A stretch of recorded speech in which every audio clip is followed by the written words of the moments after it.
celebrate and have some fun. Spooper, Debauchery spooper. this weekend.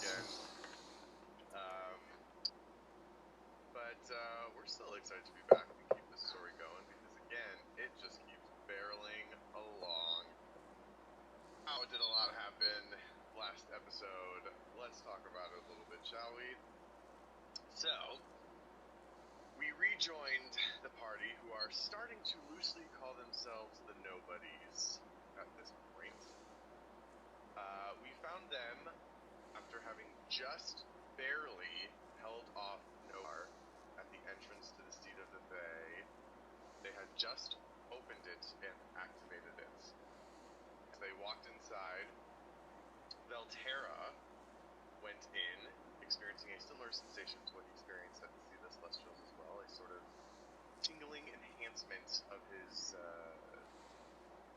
feeling of the quintessence. But this time he was not alone in his journey into the inner sanctum. Davina joined him and able to experience a similar sensation herself this time, while experiencing something else a little strange, which is that apparently in this chamber her arm was miraculously healed and fully restored. But Valterra also was able to have Vol manifest into a corporeal form here. Again, something that has happened once before at the Seat of the Celestials. Outside the chamber, Violet and Jasper had a little bit of a back and forth in deciding who would go inside, who would hold on to certain materials. You know, typical thing that we've seen from those characters so far. But through the squabbling, Elaine decided to enter the chamber as well, and herself also experienced quite a little bit of a metamorphosis when she crossed the threshold into the chamber, where she appeared not as an automaton, but as some sort of a angelic being of pure light, with some fancy wings and some boots. But after some connection between Vol and Elaine, as well as Vel and Davina, the seat itself really began to come to life. The images of the Fae, creatures that used to inhabit this space eons ago, began to manifest on the walls, dance around in the room itself, and spin once the connection was made with some sort of a presence, a being, who showed everyone in the room similar visions. Some might call it a Pinterest board from a god, detailing. This one okay, no, this one had input. So this one was more like Chat GPT for my god. No, worse. Oh, interesting. No. Interesting. I can see it. But yes, that is a good point, Michael. The presence in this room did in fact respond to the different feelings, emotions, memories that you all had, including a very touching one, a memory of Davina and her mother that seems to come to life in the room itself.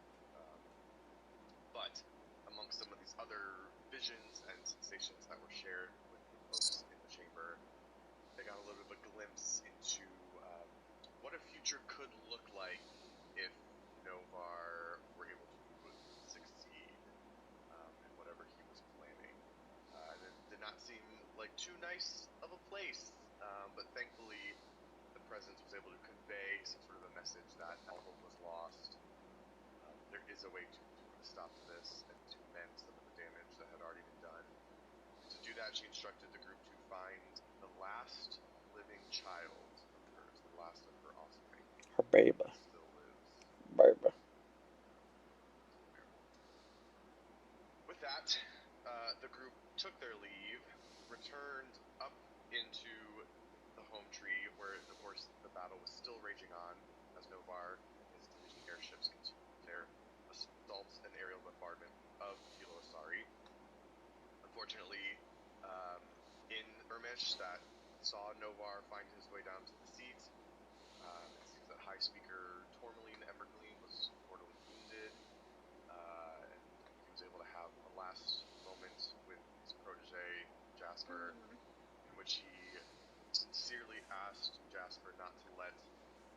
thirst for revenge, which had already been building and building and building in Jasper, did not let it consume him, and to instead let it inspire him to create an era of peace, which Jasper, for now, only agreed to.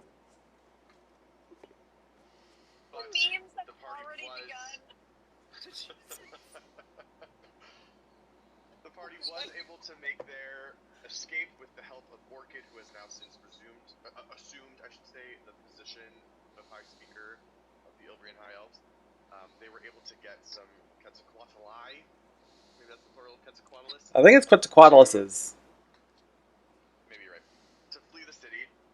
But as they were leaving, a certain warlock took it upon himself to make sure that they had some adequate cover for their escape. Valterra pulled quite a maneuver to stealthily make his way up to one of the tail airships in the Armada, ignite it with a well-placed fireball, and send it careening into another airship, taking both down and sending them careening into the jungle below, as he flew back to Divino, waiting on their shared Quetzalcoatlus, where they enjoyed a kiss, their first, and flew off through the smoke. Smoochy woochy.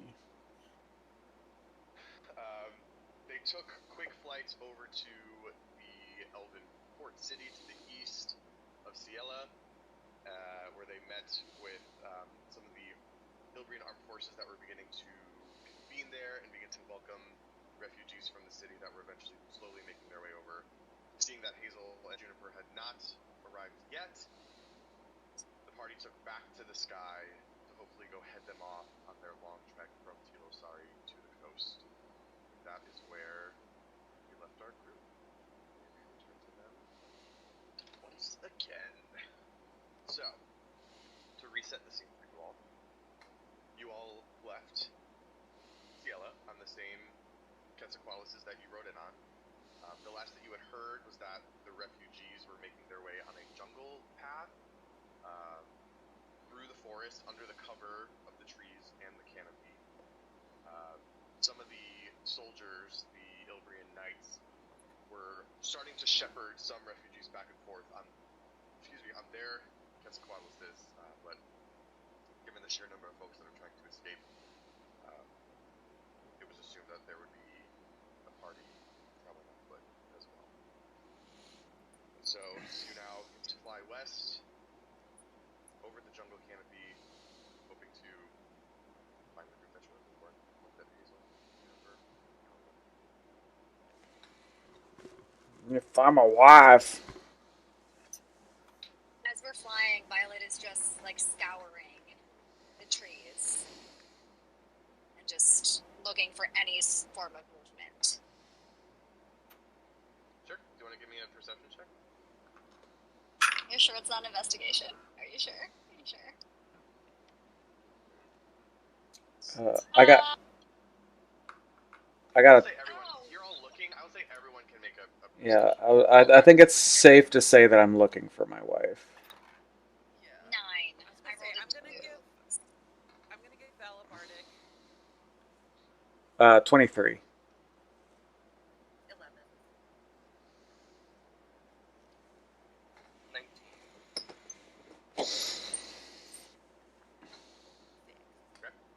Oh no. Nick. Oh no. Oh, someone's still a little verklempt from the moment on the back of a flying dragon dinosaur, huh? Yeah. Yeah. Yeah. I think the verklempt is what got me. Jesus. So, yes, you all. The tension still definitely remains high amongst the group. Your mounts, of course, being these long, slender beings, are designed for maneuverability and for aerodynamics, evolutionarily. So they need to fly quickly. As you pull down closer to the canopy, the Quetzalcoatluses themselves are starting to kind of dip in and out of the trees. Again, being creatures that are very adept at navigating expertly weaving through different branches, twists and clusters of leaves and vines, snaking their way basically through the air. And as you dip down into the canopy itself, it becomes a little quieter as well. There's not quite as much wind and air rushing past you as there was up in the open sky. And Jasper, it is because of this dampening of the sound of the wind and the relatively lighter quiet around you, that you are able to pick up a sound that is not quite common to hear itself in the jungle. You hear, at first it sounds like a soft rolling thunder, potentially off in the distance, which you find confusing because you were just flying in the midday sky where there was not a cloud in sight. And also this rolling thunder continues to kind of roll. And as you listen more closely, you realize it's not one single sound, but a cacophony of all different sounds coming together. You start to hear them individually. There are multiple hoofbeats, one right after the other, creating this sort of wash of drumming and thunder that is bouncing the trees and the branches and the trunks. I go towards it! Okay, so Jasper maneuvers Poppy. You all, I would assume, instinctually follow. He makes a quick zag through this particularly brambleless cluster of vines. Elaine has to kind of quickly duck her head, or else she almost gets yanked right out of the saddle. But you all begin to hear it now, too. And as you make your way through, you can now start to see a little bit in the distance. There seems to be an opening in the branches. The trees don't seem to be quite as densely packed amongst themselves, etc. And there is some dust that starts to float its way up in that area. This is still under a canopy, though, right? Yes, you guys are like okay. You guys are in the jungle now. Yes. Okay, I was just making sure the clearing wasn't like clear to the sky. It was like a just less dense forest. Okay, cool. Yeah. So I start flying over. I'll slow down though so that I can try and pick out faces at this point. Sure. So he swoops down, slows a little bit, which allows you to catch not only your general bearings, but you start to kind of register really what you're seeing around you. It's not zipping past you, quite as fast. You do see that up ahead, the area where the trees become less dense is in fact a jungle path. You can kind of trace it through the openings up ahead of you, and you can see that that is where most of the dust is rising from. And you at this point are flying more or less parallel with it. It's Okay. off on your left at this point. Is it coming? Is it coming towards us still, or like? Yes. Okay. Yep. You look ahead, and you can see now some figures emerging, coming down the path. You can see the sort of the up and down movement of the horses. You can see what seems to be a rider on the back. But then you look closely, and it almost looks as if the rider has two heads. Uh-oh. It's very confusing to you until it continues to come into view. It's a centaur. Other figures come into view behind it, and you recognize that these are not horses, but these are centaurs that are galloping at full speed down the jungle path, seeming to each carry at least one, sometimes even more than one riders on their back. Ooh. That's so rad. Yeah. I go swoopy swoop, and I look for my wife.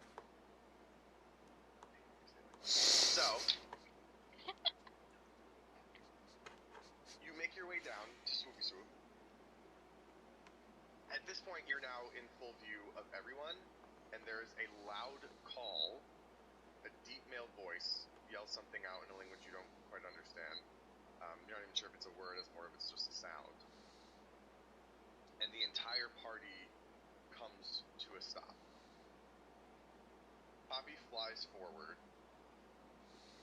and lands in front of what is a humongous centaur. The figure of the man half of the body stands tall and sort of rears up his front hooves, which are a very deep brown color. Holds up a fist to stop the people behind him. When peeking out from behind his shoulders, you see the face of your wife, Hazel. Sort of looks at you and kind of shakes her head in disbelief and very quickly dismounts. I get off Poppy and I run to my wife. Alright. You run over. She sweeps you up in a big embrace. And then kind of pulls back and holds your arms. She looks at you and she says, I wasn't sure if you were safe, but I knew I had to trust you. And here you are. You have a knack for finding me. Yeah, well, I also have a knack for finding trouble, and I didn't know which one I was going to find this time, so. Well, I think we've all found ourselves in quite a bit of trouble, Jasper. There's no denying that. And at this point, she kind of like looks around and sees the rest of you as well. And she goes, I'm glad to see that all of you are safe. Where's Junie? Where's Juniper? She like looks behind her. She says, she's riding towards the middle of the caravan. Okay. Well, did you guys have you seen any deletion forces on your trail? Have you been safe? Do they know that we're headed this way, or? Excuse me. I don't think so. It's hard to know for sure. As we were leaving, they were starting to let down troops from the skyships into the city itself, but I think a lot of the forces that stayed behind were able to keep those contained. They weren't able to raise the solar aegis, but there was enough time to allow the Sunsingers to activate some of the defenses. I guess I don't know, Jasper. That's why we left in such haste. Yeah. She kind of looks back and turns around and she says, we left with those who were not able to travel. We wanted to make sure that they were the first ones granted safe passage. There are still many more that are streaming out of the city and traveling on foot. It will take them a few days to get to Ciela for sure. But at least, and then she kind of looks back. At least Ganelos and his people were able to help. Do I know Ganelos? Do I know of Ganelos? Give me a history check. Let's see how well you listen to your wife. Hold. I mean, he listens now. Does he remember? That's probably not. How the fuck? I guess I'm proficient in history. 13. You recognize the name, and this you would be very familiar with the knowledge that there are a few tribes of centaurs within the vicinity of Thilo Asari. They're among the many different peoples that live in the jungle that the elves work to maintain relationships with. And you remember that Ganelos is basically the head of one of those tribes from the vicinity. I'll just give him a nod and not say anything to him, but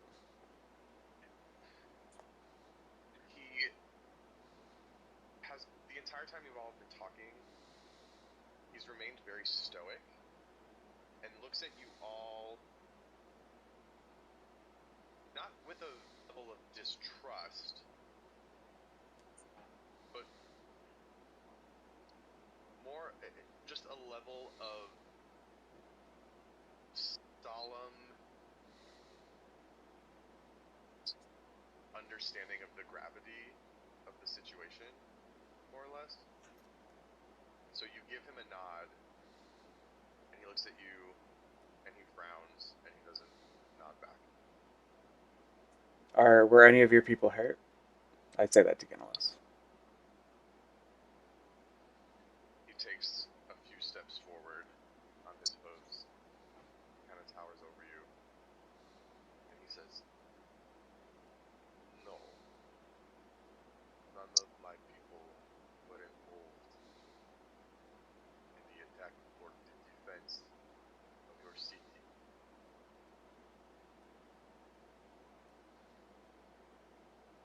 Your wife came to us after she fled and begged our assistance to make haste to your city to the east. Well, It is a dangerous path. I am not glad to walk it so unsteadily." you have my thanks.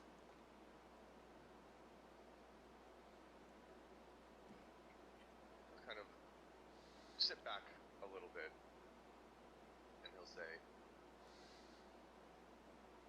"Hazel and the people of the Temple of the Twins have given us good fortune over many years. Don't thank me. Thank the spirit of compassion from K&D, and remember this for the future." Well, you're the second person to tell me that today, so maybe it is a sign. He kind of like puffs, and then he turns back, and he yells to the centaurs that are kind of slowly gathering behind him with all sorts of different elven faces on their backs. And he yells, "Take a few minutes to rest. It has been a long gallop from the city. Catch your breath before we continue on." And they kind of like take a second, and they split themselves off into different little circles and clusters, and a couple people get off, somebody else kind of get off and stretch their legs a little bit. A lot of them kind of just remain. Do centaurs have two sets of lungs?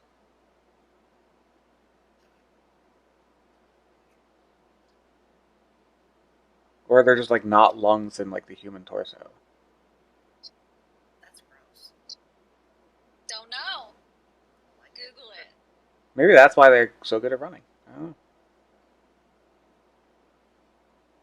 Because like horse's lungs definitely in the horse part, and definitely in the horse part. And human lungs definitely in the human part. It was double lung. Sorry. I'm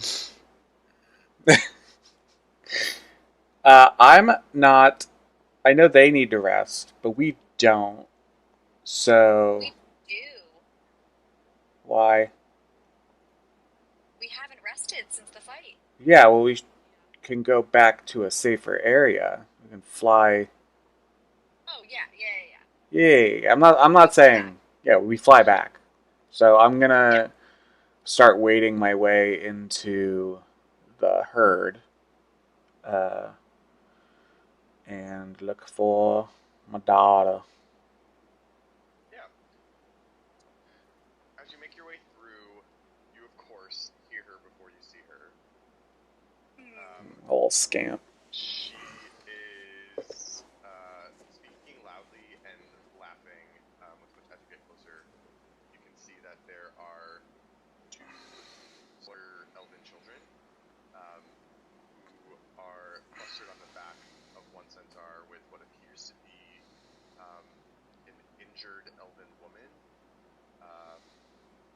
potentially their mother, some sort of other relation. And Juniper is kind of laughing and joking and goofing off. The two children kind of smile and clap on my back.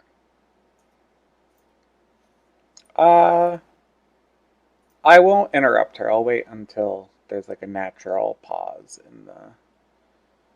I don't want to interrupt what little happiness we have right now, so I'll just wait for her to naturally be done cheering up the kiddos.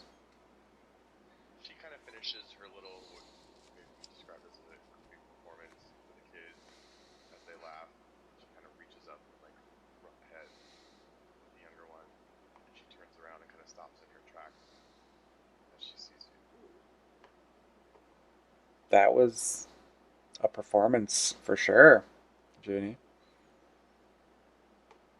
Well, I'm not proud of it, but I guess I did have quite the repertoire to pull from because I had the goofiest, stupidest dad ever.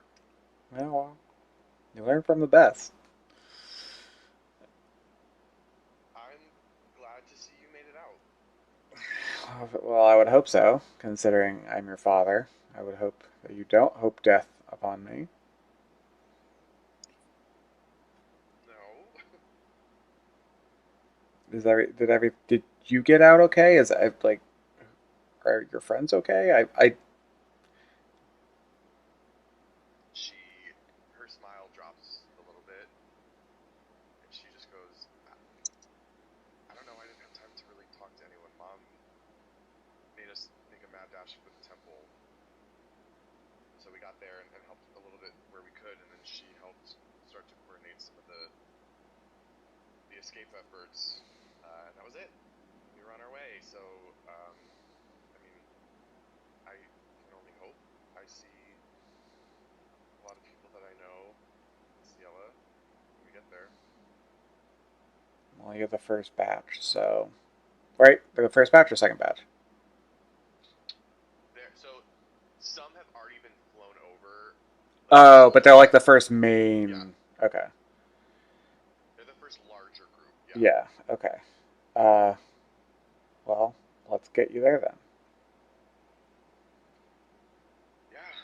She kind of glances around and she's like, the centaurs have been really helpful. I didn't think this was even something they would be down to do. But... Well, your mom is quite a persuasive woman. Yeah. They seemed really nervous about it, though. I don't blame them. It's crazy out here. What have you seen? Is it just the wild of it all? Yeah, I mean, there's a couple centaurs in the group that aren't bearing any riders, and they're instead kind of like acting as scouts.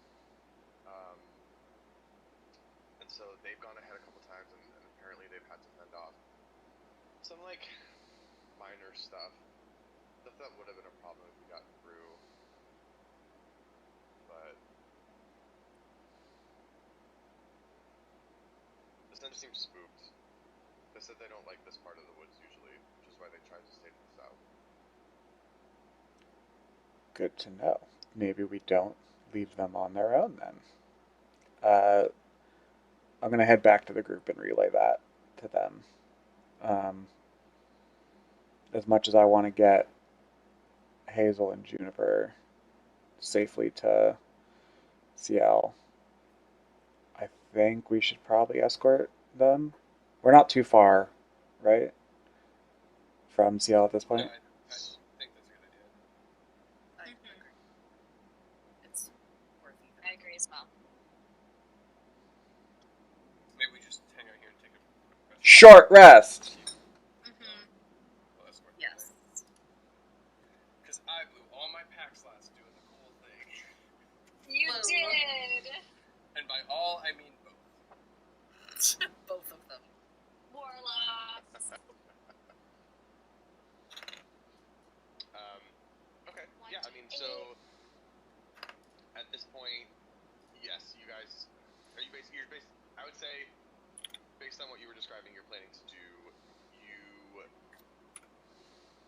bring, you Quetzalcoatlus come down to the ground, and they do have legs, so they can walk. It's not nearly as fast as their flight, but it is still possible.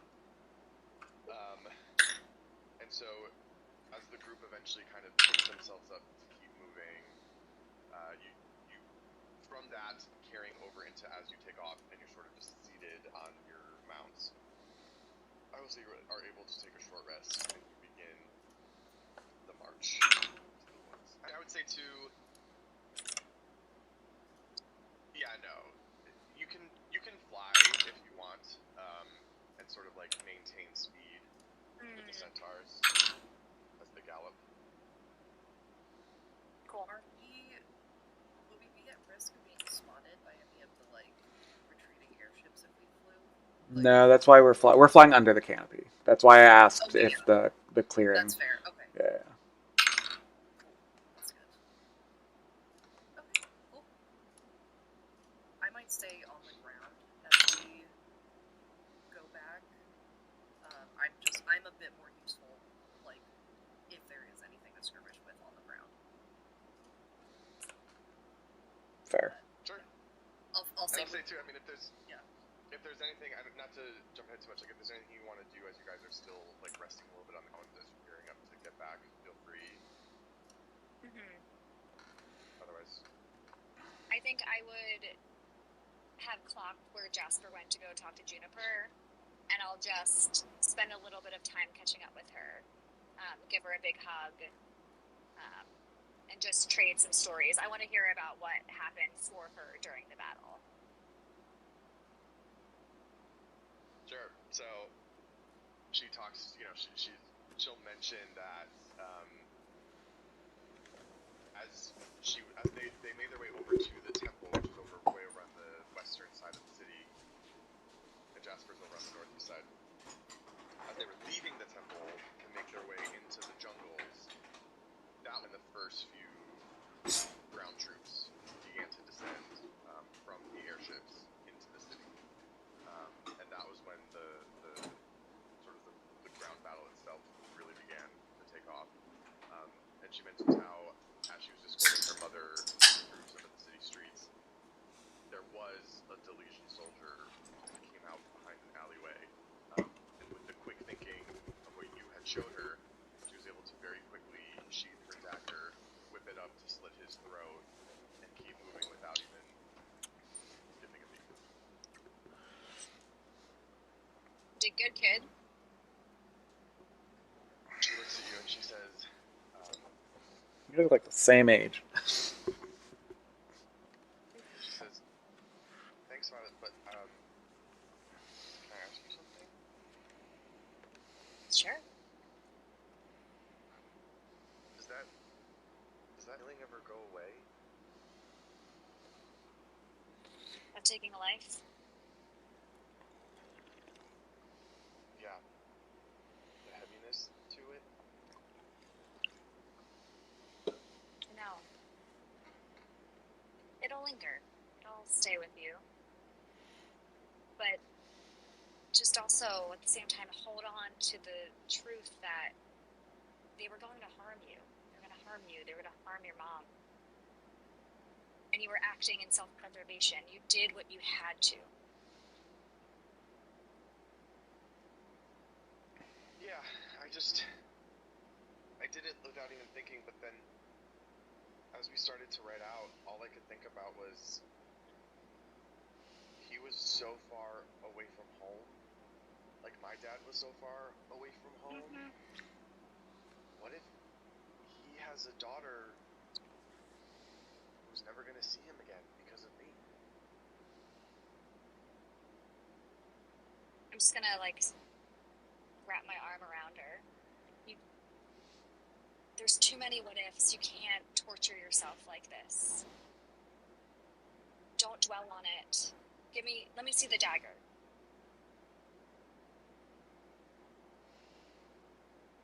I can carry this burden for you. And I'm just gonna, ceremoniously, clean the dagger and, sort of, taking on, I want to take on the pain and the burden of, the life that the dagger has taken.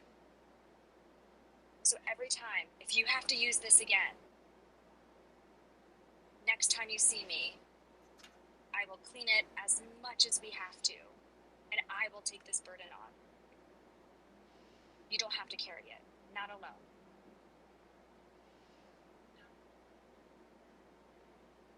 Thanks, Violet. But no, it doesn't get easier. I guess I kind of knew that was the answer to the question before I even asked it.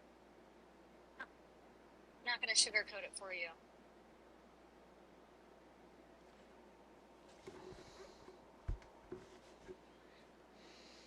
Well, we just keep going. And she's gonna kind of Yada. pick back up and just be back to the flippy still.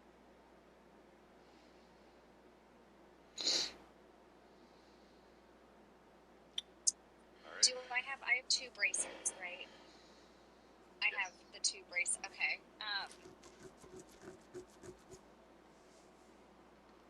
I'm gonna take one off, and I'm gonna give one to Juniper. Wait, Oh. the razors that you spent 500 gold on? Uh-huh. Venus Goldon? Yeah. Just realizing that she's entering into unknown territory, and we're not going to be there to help her, protect her, and we're taking Jasper really far away. And knowing that she knows how to use them now and how to take care of herself, I'm going to take her arm, unwrap them from my, let's say, left forearm, and wrap them around her left forearm. Okay. She's gonna look at it and she's gonna say, wow, what does this do? Let's just say you're not going to run out of daggers anytime soon. Sure, try it. Try it. Try it. She's gonna take her Oh, miss. take her arm, hold the dagger, and whip it at the tree, which it sticks with a thud. And then she's gonna look and see that the dagger in the bracer has already been replaced. And she's gonna say, where did this? Wait, what did you ask? Where did you get this? Well, your Aunt Davina. Yeah. Yeah. DT.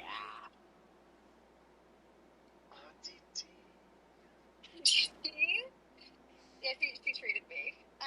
So I figured, but if I'm gonna lend it to you, I'm lending it to you until after this whole mess is over. I want it back.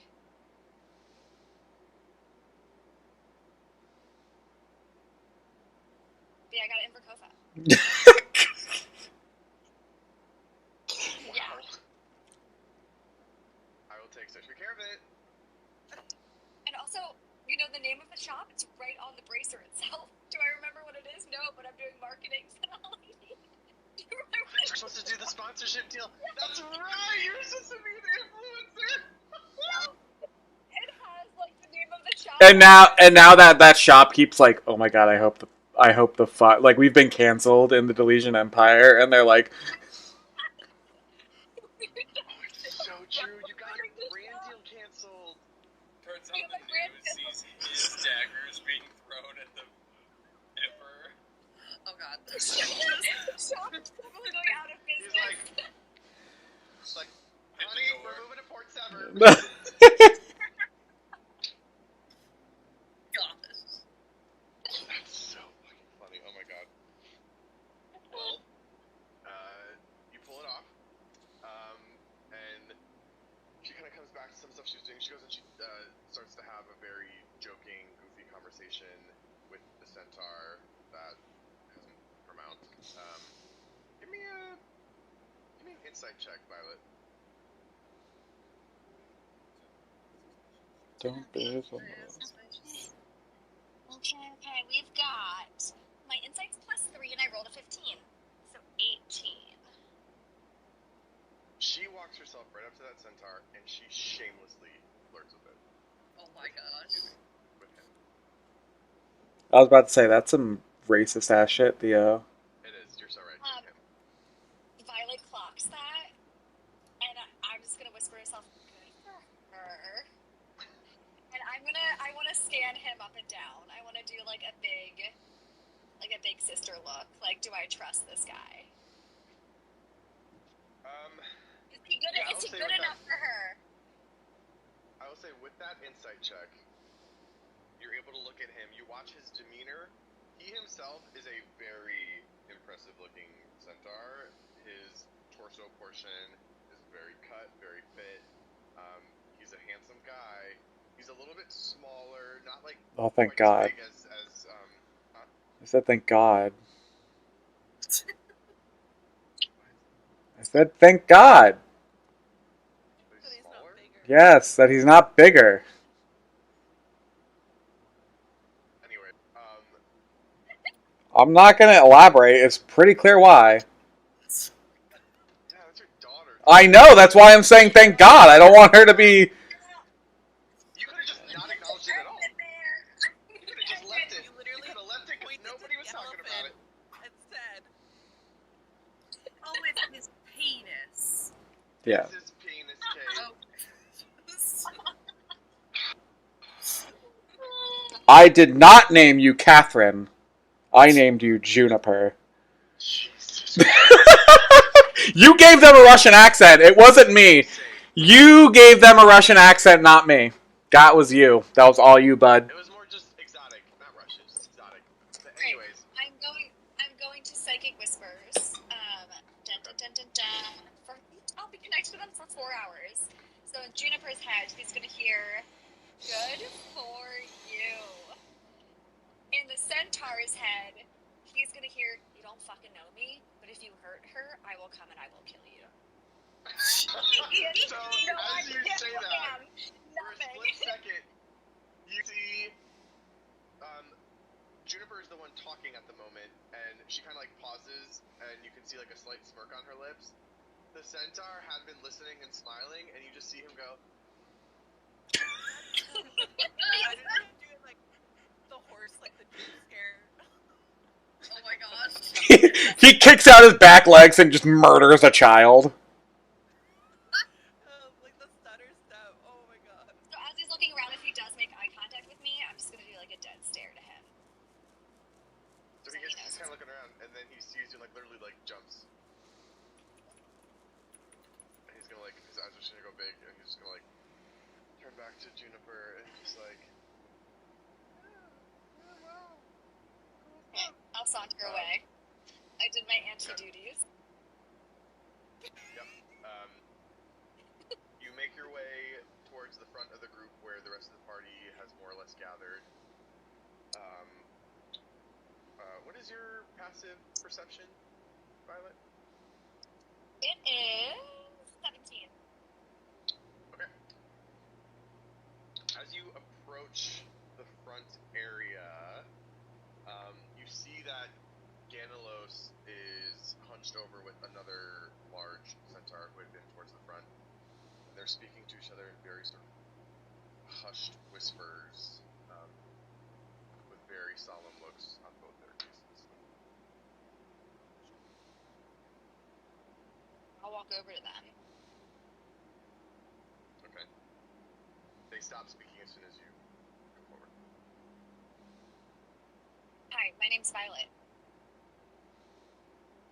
Ganelos sticks out his hand. Violet. Nice. I just wanted to thank you for saving my friends. As I mentioned, do not thank us.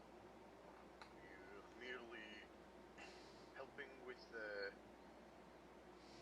duty to our fellow creatures of the jungle.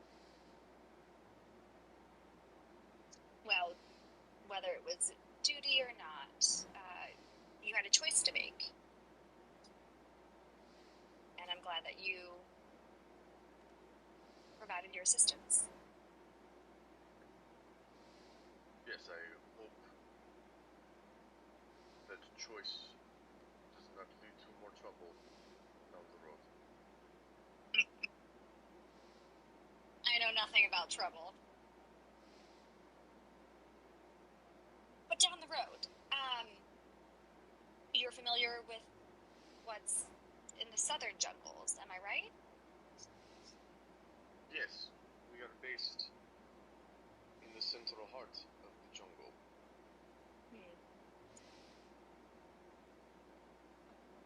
I have a friend from the Legisa. His ears and eyes kind of perk up. You do? I do, Kiva. Have you met her? As a matter of fact, I have. Yes, I know Kiva, yes. Well, Kiva made me a promise. I could find something I needed with the Legisa. So, but Kiva. She's out there. She's in the thick of things right now, and she's not here to guide me. So, I was wondering if you knew where the Legisa were, and if so, if you could tell me their location and how to get there. That is what is special about the Legisa. They come and they go. They move amongst the trees. They do not stay in one place for a very long time. It's hard to say where to be on any day. I know that is not helpful to you. But a good place to start to try to find them. They maintain very close relations and rely on support to sustain themselves from the gnomes of Lothvale. No. Violet doesn't say that, but Jess says that. Gnomes of Loftvale? Lothvale, yes. Loftvale. Thank you for any lead is helpful. These jungles are foreign to me. Yes, he kind of glances around. I can see how they could be intimidating to those not fully attuned to its dangers.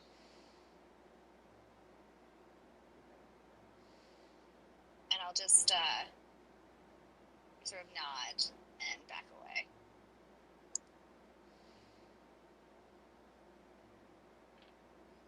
Head back to Jasper and the crew. Sure. He'll yell out to the centaurs to basically resume their travel. I got something. Go ahead, yeah. I'll talk to my wife. Okay. She's still at the front with all of you. She's basically just been hanging out with you guys up front. I'm gonna pull her aside. Above game, what was the god that came to me in my death dream? Reline. What's she the god of again? She's the god of like perseverance, resolution, sometimes vengeance. Okay. And her name? Lavine? Reline. Okay, yes. Reline, yeah. I'm gonna pull my wife aside.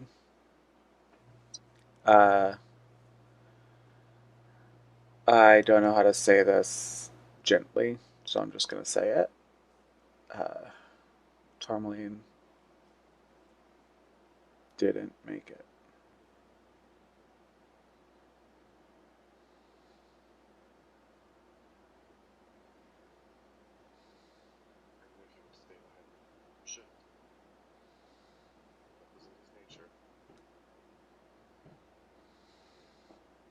She sinks a little bit lower.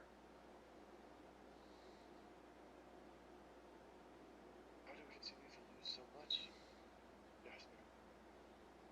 I look around at our people, these people, and it's like I don't even recognize us anymore. Well, this one's on me. As for the systemic change, I don't know.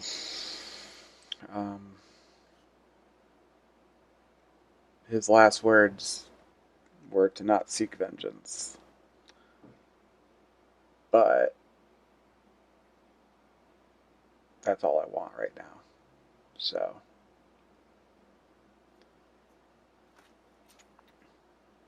hard to balance.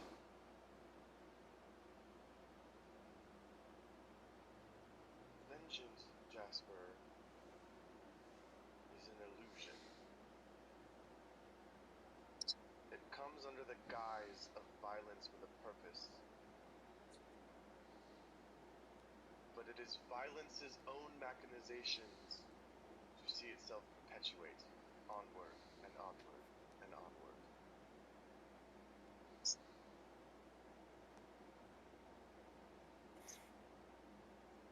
The universe is sending a lot of mixed signals, considering if I am to believe that Relina really did come to me in a death stupor, that the goddess of vengeance wants me to do one thing, and everyone else is telling me to do something different, or maybe I'm misinterpreting everybody. I don't know. She takes a second, and you can tell she's thinking deeply about all of this. You know, Jasper, Relina is... her domain is vast. She covers much of what people see as the strength of the human spirit. Vengeance, sure. One of her lesser-known attributes that I wish more people in this world would celebrate. She is also the shepherd of rebirth. Her mount is a phoenix. She represents not only the strength in surviving, but the strength in failing and starting anew. Well, that's topical. It makes sense to me then why she came to you when she did. Maybe she's not asking of you vengeance. You are already a survivor, Jasper. You have experienced lowest points of the soul that other mortals don't even get close to in their lifetimes. And you have clawed your way back. For better or for worse. Yeah, definitely for better. But it sounds like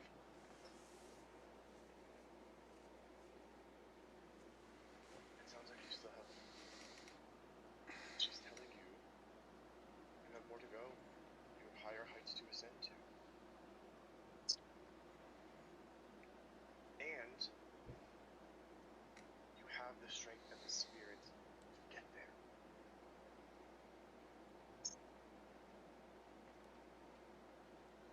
It's a lot of woo-woo for... I don't know. I know how you feel about the shepherds, Jasper. But you may not have as much faith in them, but that doesn't mean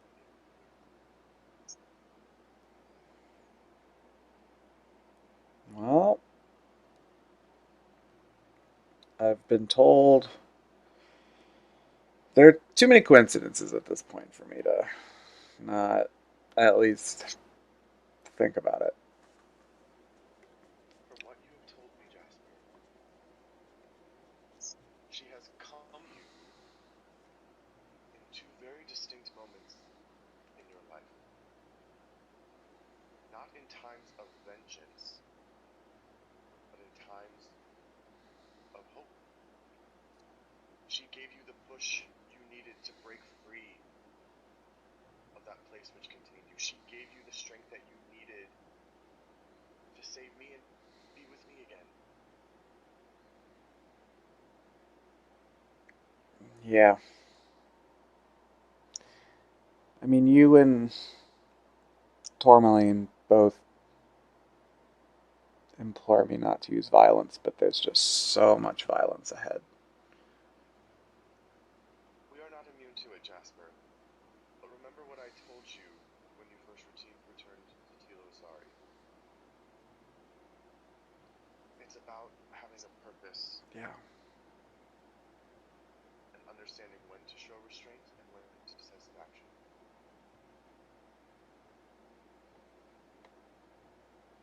Yeah.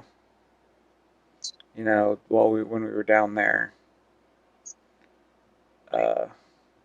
ran into an old friend. Well, you wouldn't. Probably never met him. The one responsible for all of this tried to head us off. And I deferred to the party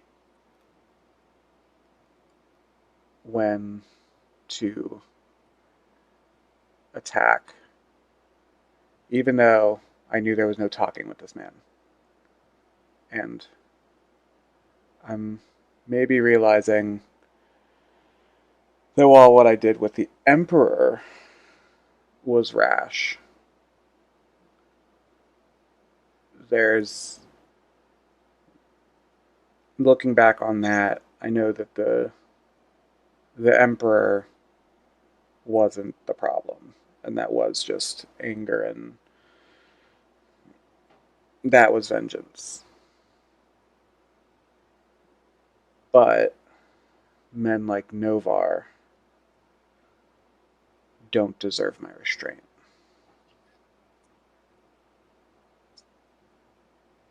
There's no talking with men like him. And, unfortunately, letting him talk caused us a great deal of trouble, actually.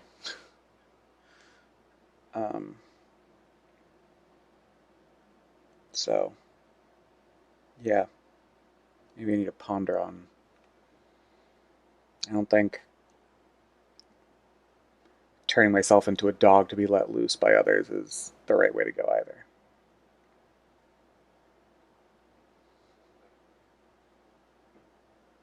You're your own man, Jasper. At this point, you are one of the few people in this world who's truly aware of the threats that we all face. Trust in yourself and your instinct and your prerogative. But understand that that is the first step. That is the conduit to action. Think, please. Start here and here. Things don't normally get all the way up there. They can if you allow them to, dummy. I'll try.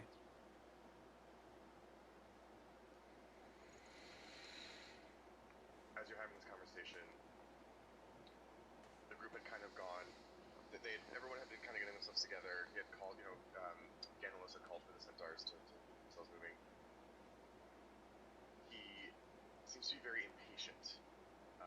And towards the end of the conversation, he is now basically hovering, and he almost is like pushing you along. Sure. I'll. Do you sense something in the forest? Jungle, I guess, not forest. No, not at the moment, but to linger invites trouble.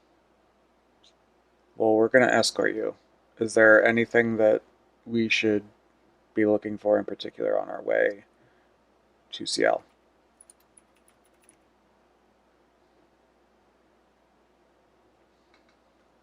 There are many dangers along the way. Most we can handle as long as we stay vigilant. Others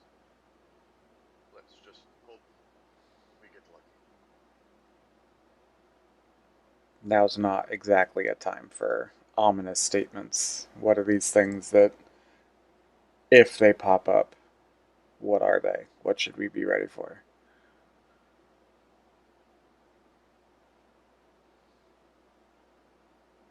Be ready to.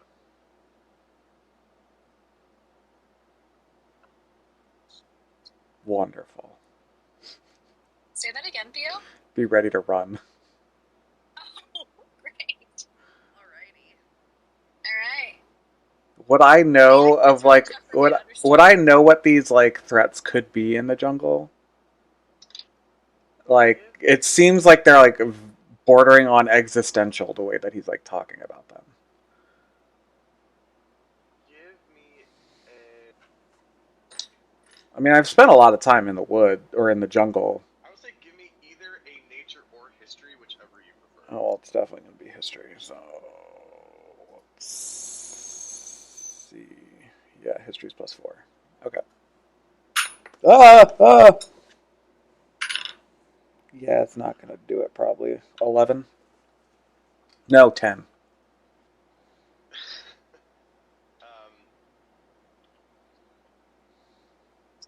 Yeah, I mean, you're trying to recall. You know that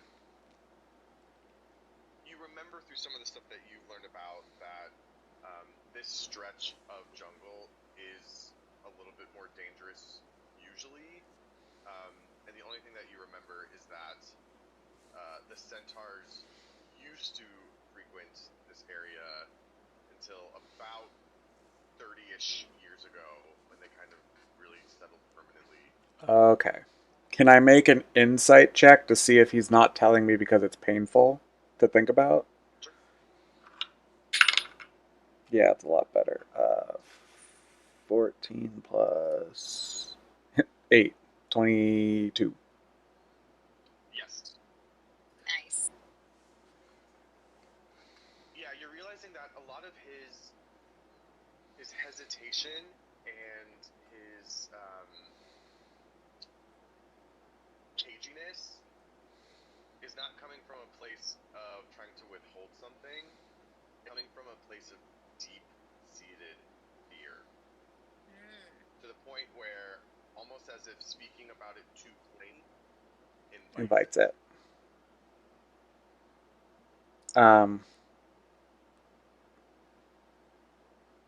I know that you and your people were driven out of here by something. I don't recall what.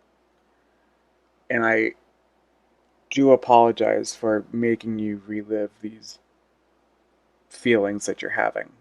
But if we are to help you, we need to know what we may come up against. Make a persuasion check. Oh no, I feel like Jasper's not very persuasive. I'm not. I don't think I have any pluses to that either. +1. That's gonna be a 15. Okay. Let me cook. Let him cook. He takes up deeply in his forelungs, and he says to you, Yes. Oh, that's what it is. They have running lungs and then they have speaking lungs. I made an executive decision. Excellent. I love that this is the most important thing of the so far. He says,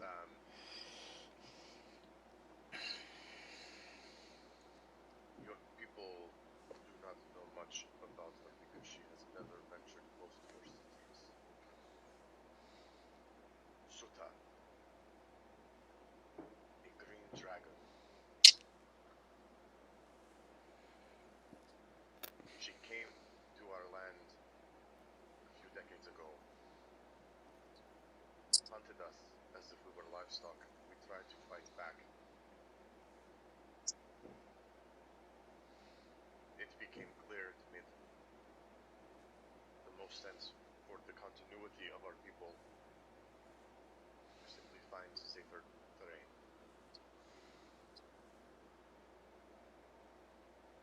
She seems to single us out in particular. Maybe she has a taste for us. I've not heard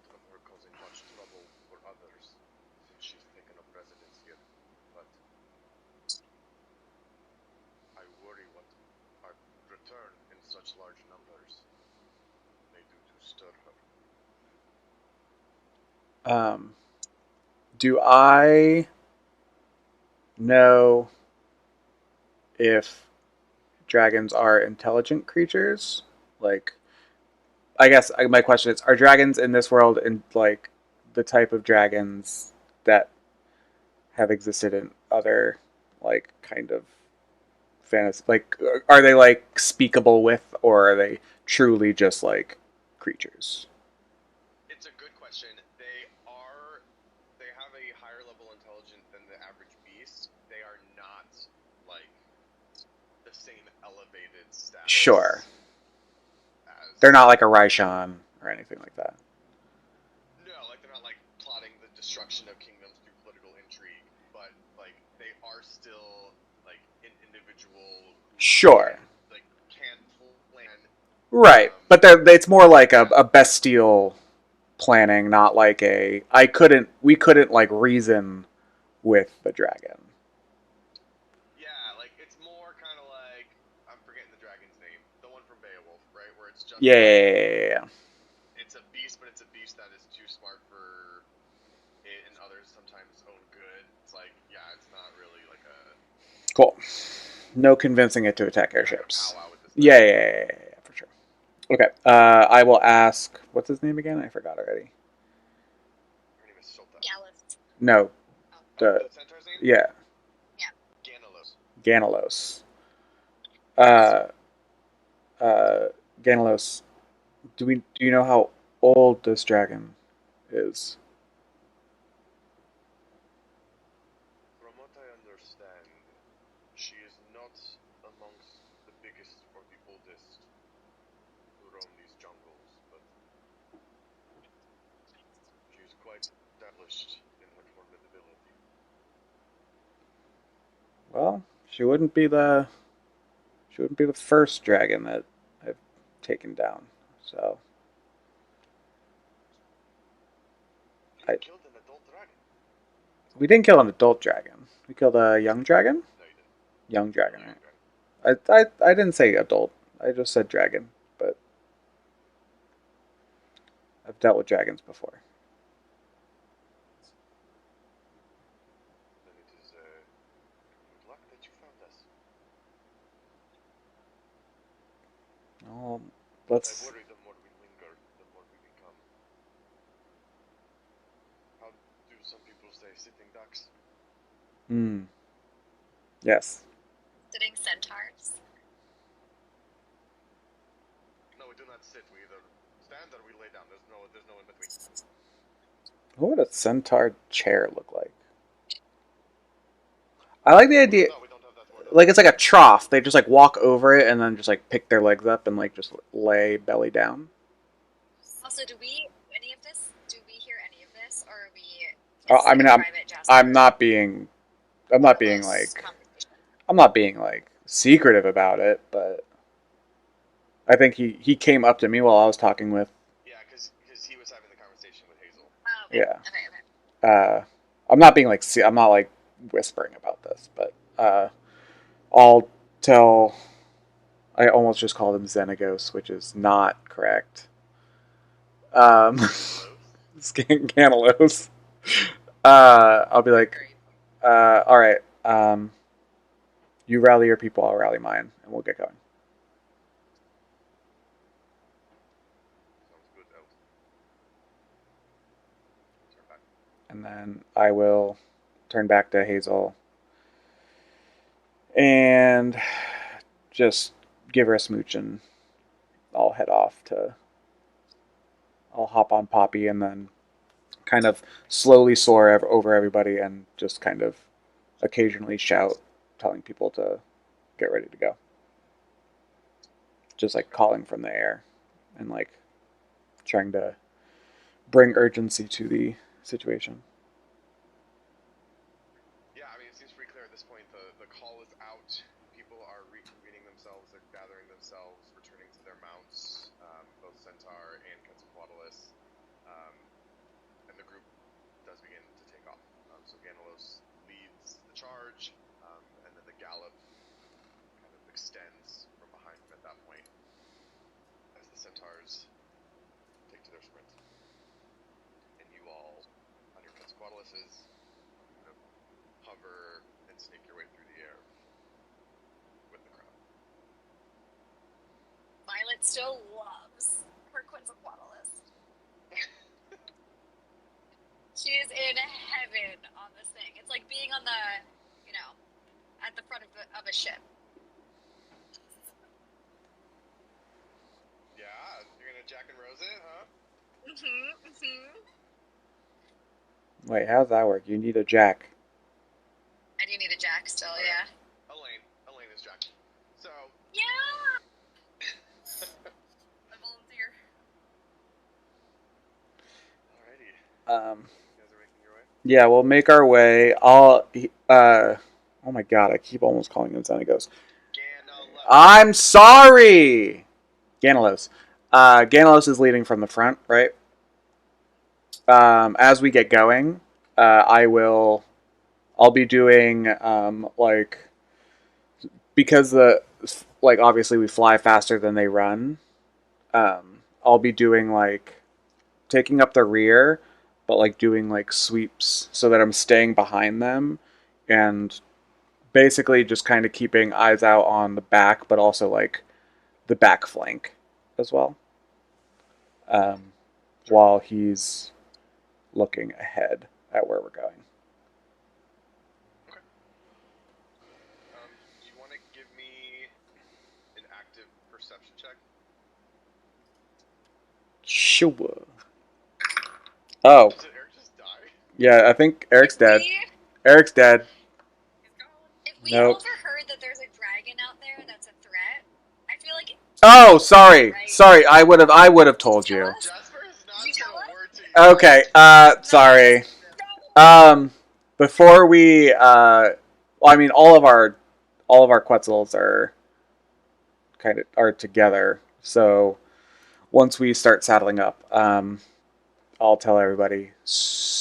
So there may be a adult green dragon in the vicinity. May, we don't know. But keep an eye out.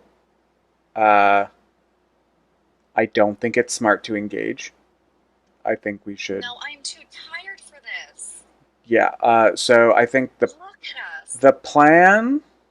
I think they're much slower and far less maneuverable than we are on our Quetzals. I think the best course of action, if we are engaged by a green dragon, is unfortunately to piss it off enough to focus on us while they get away. Otherwise, they're sitting centaurs, as they say. I'm not surprised. After this day that we've had, I'm not surprised that the cherry on top is a green dragon. Well, let's not speak it into existence. I'm leaning into my woo-woo, and I'm manifesting that there will be no green dragon. Okay, who possessed Jasper? Apparently the god of rebirth. I don't know. Okay, what? I told you guys about this. I am almost positive. No? About rebirth? Oh, No. yeah, you remember when I died kind of there for a second? Earlier today? No, not that time. I didn't die. I was just unconscious. No, back in the laboratory. Yeah, I was kind of visited by a god. I didn't know if it was a hallucination or I guess I say god, but a soul shepherd.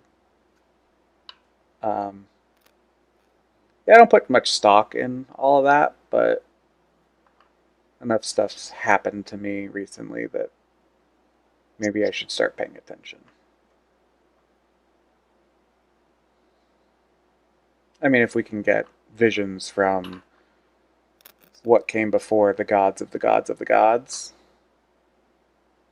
then maybe I should believe in soul shepherds. Or at least pay them more credence than I have in the past.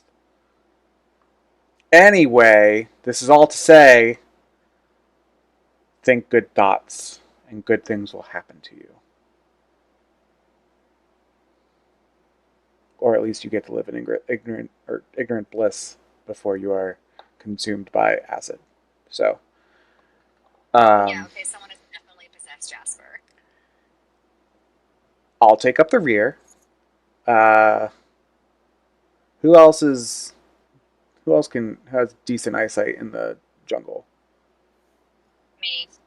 Okay, you take up a flank. Vale, you take up a flank. Sure. Should I also? I was originally going to stay on the ground, but should I? I think we should all be mobile. I think we should all stay mobile and be able to draw the dragon away from them if need be. So maybe you two stay, Dav and Elaine stay more central to the peoples, and we have Galanos has his eyes on front. He's paranoid as all hell, so I don't think he's going to miss anything, us approaching anything, but we should keep our eyes where his aren't. Okay.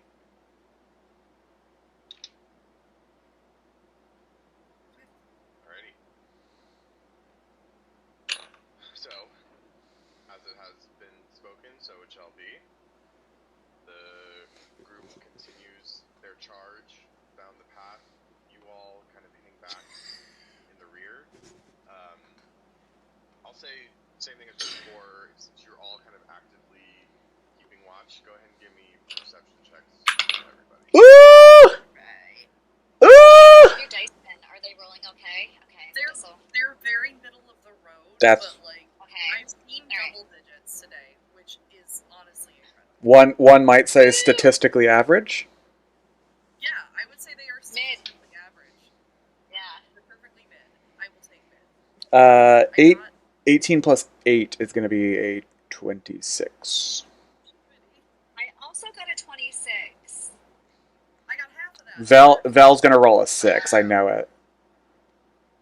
A 19. Hey! Nothing sneaking up on us.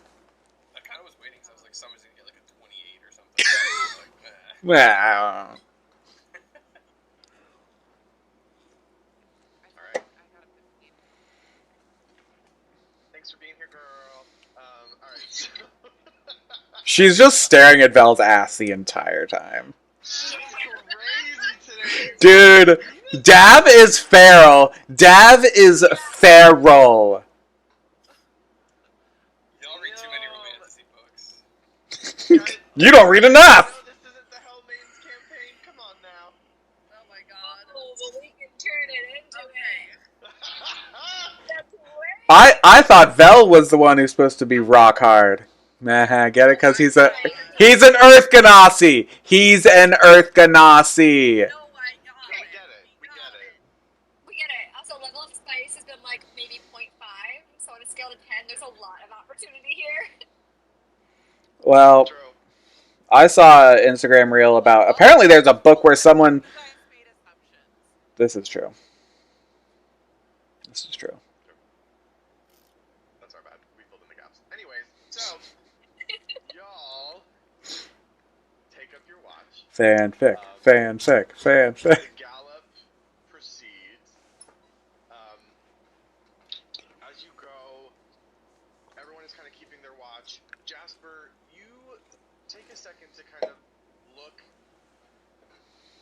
and realize just how intensely Violet is keeping watch. You've never really seen her, for lack of a better term, this locked in a minute. You're not sure if maybe it's the shock of what happened in the chamber is still kind of getting her, or the guilt potentially. It's hard to say. Or maybe she herself has just developed a close relationship with your family at this point as well, and there's a lot at stake for her here now too. Whatever the case may be, she maintains laser focus on the jungle around her. You watch as her Quetzalcoatlus scoops and dips and rolls a little bit as it keeps up with the galloping centaurs just beneath you all. And her gaze never leaves the tree lines. In fact, it is constantly shifting and looking and moving. It is as you watch her for a split second that you see, just for a second, her eye stops shifting and darts back to a place. You immediately zip your head around and you can see farther down the trail 2 large palms that have like brushed themselves aside, and just like that, just as quickly, they are lost in the trees that are careening past you all. This is to our what would that be? Like our 8 o'clock? Like 7. 7. I will call to Vel. I'll call to all of them. You know what? This is cheesy as hell. I'll look at Vel, or not. Sorry, I'll look at Violet, knowing that we've seen the same thing, and then I'll yell, "Nobody's on me!" And then I will bank back towards our 7. And I will, at that moment, do psychic whispers on all of us so that we can silently navigate together. And so, for 6 hours, we will be connected. Very nice. And so, Jasper, you're pulling back then, the others are following, correct? I don't know. Yes, correct. Yeah, I'm.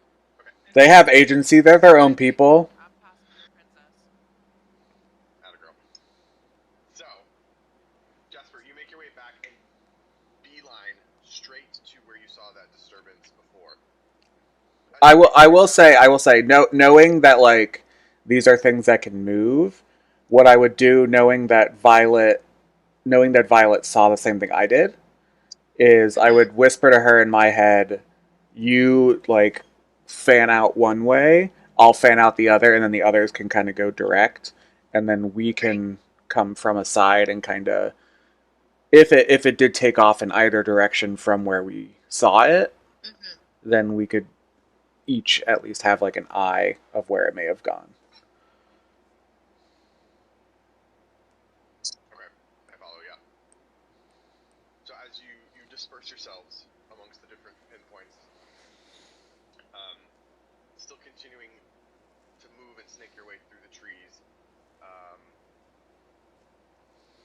Violet, you glimpse from your perspective, scuttling through the heavy brush over off on the side of the path, you see a taloned wingtip for a split second come through. At the same time, Jasper, as you see a spiky tail drag itself through some ferns and rips a few of them out of place.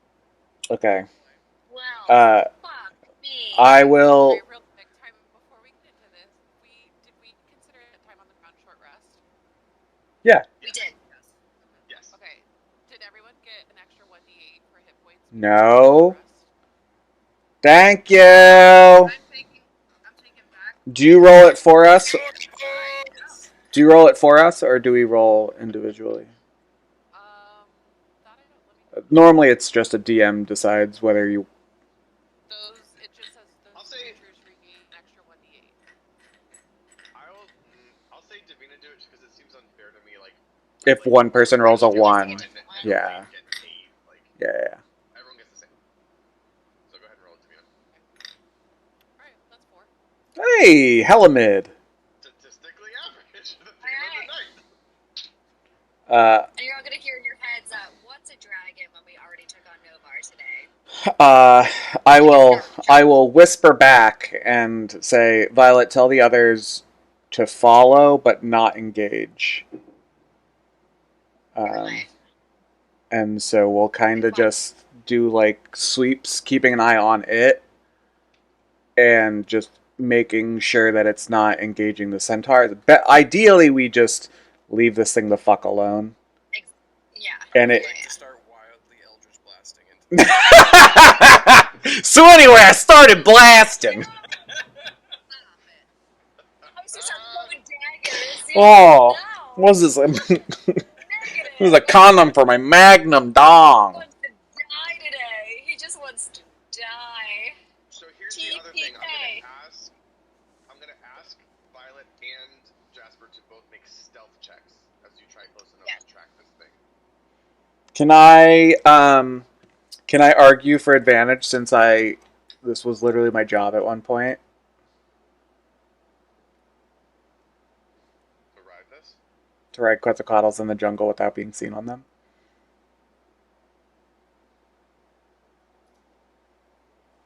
You're gonna hate me for this. I get disadvantage? No, but that does make me think Violet would have advantage. Fuck! Expertly how to do it in the... That's Pikachu! You would not get advantage on this, no.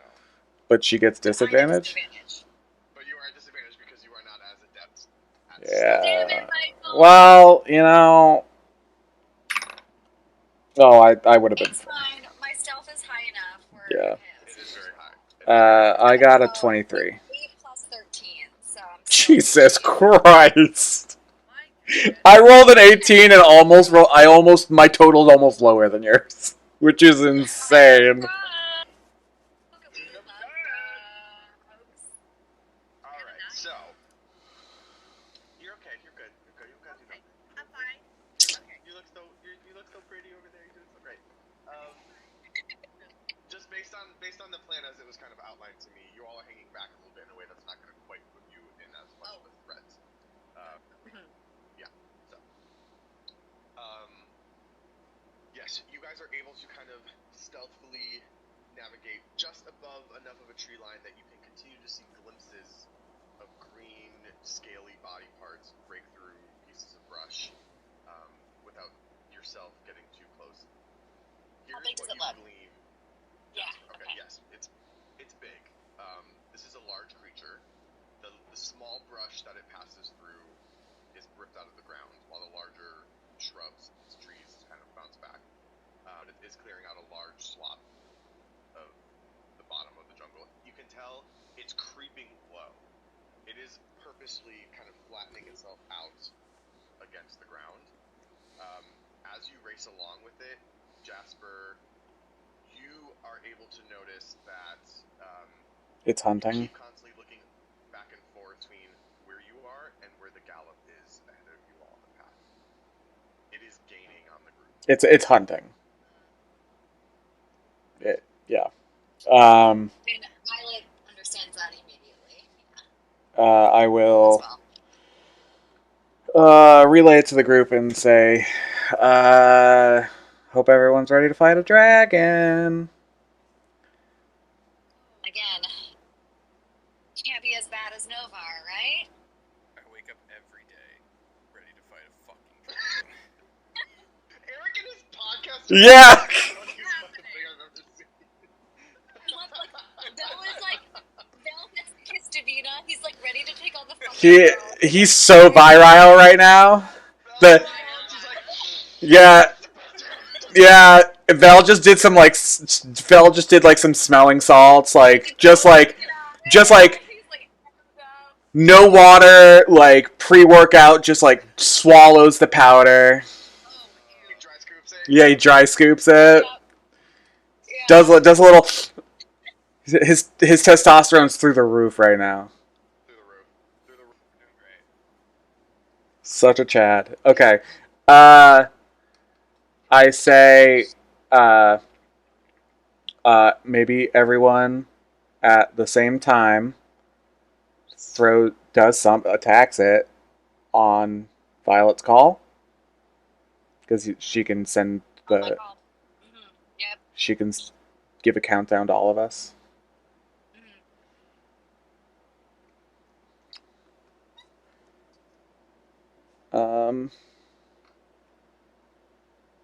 Do we warn the centaurs?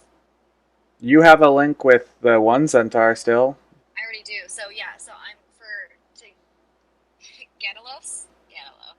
No, not with him. He was. Your link is not with Ganalos. Your link is I would- with Juniper. I would tell her to tell Juniper Tell Juniper to... Tell Juniper. Don't tell this random fucking centaur. Oh, it'd be so fun though. Okay, I'm not gonna do it.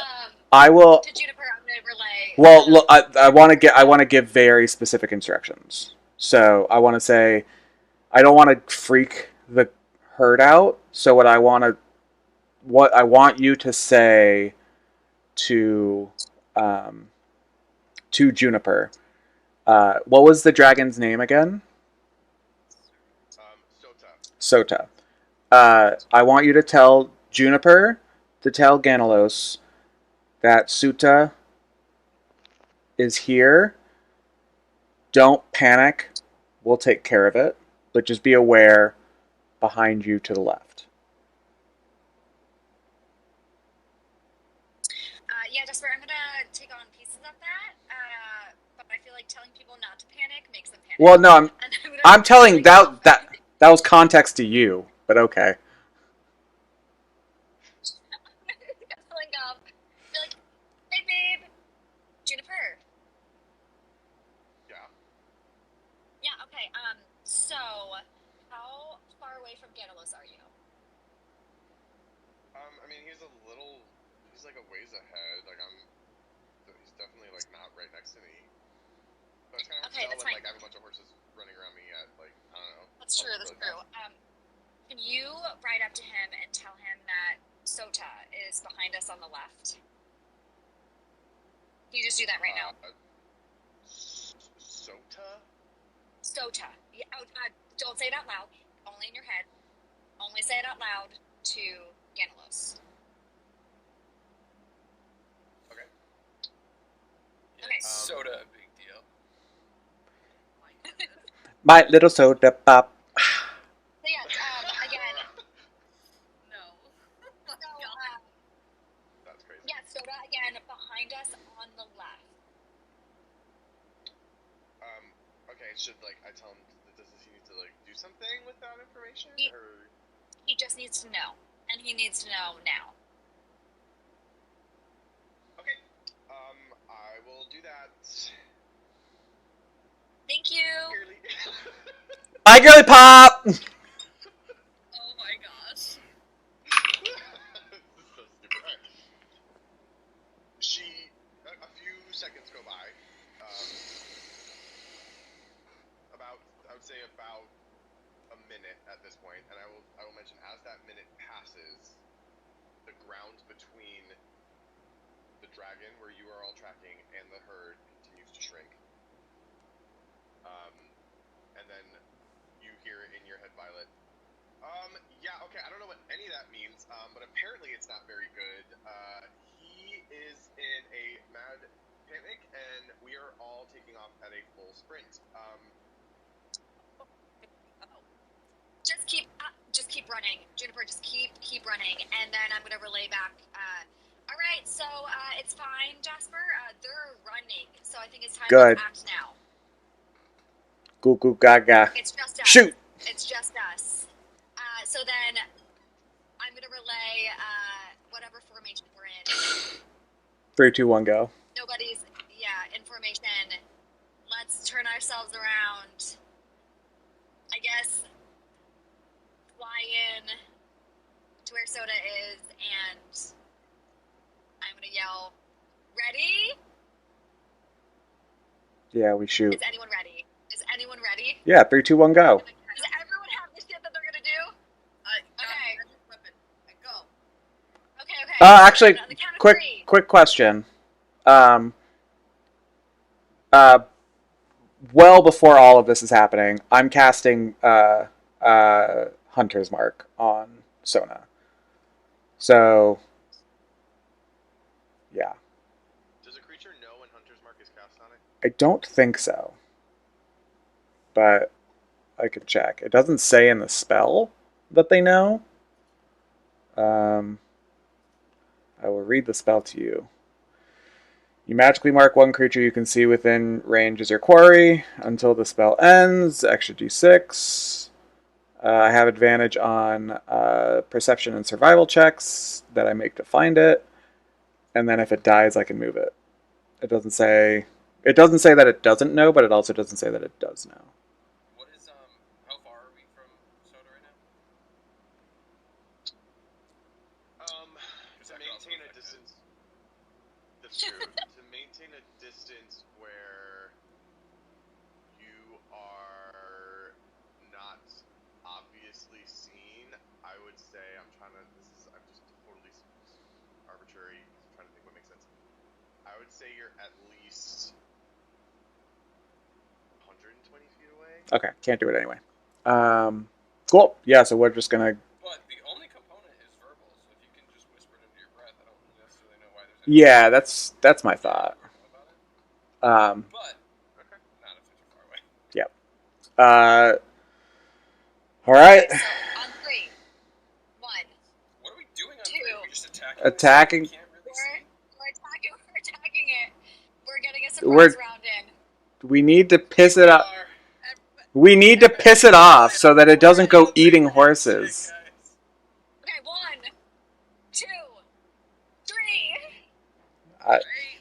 I shoot that bitch. I shoot that bitch. I shoot that bitch. Here is what's gonna happen.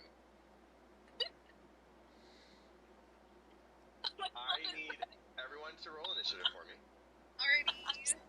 I'm so nervous. My heart rate is so high. Oh, do you still have your part that I gave you earlier?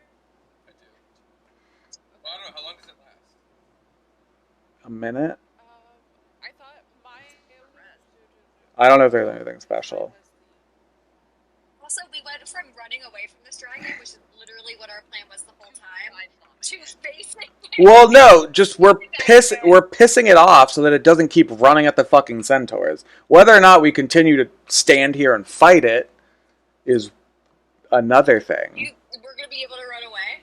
I mean, if we scatter, it's gonna have to pick one of us, you know, like. Well, it's either that or let them eat my entire peoples, you know, like. Jasper's like, which one of us is gonna die tonight? Which one's gonna be the little treat? It was almost me, so. Little dragon treat. I did my time. I did my death time. Farting lasts for 10 minutes. I'm gonna give one to each of you before we, like, as the dragon was closed. Is that okay with you? Yeah. Like, before Violet said 3.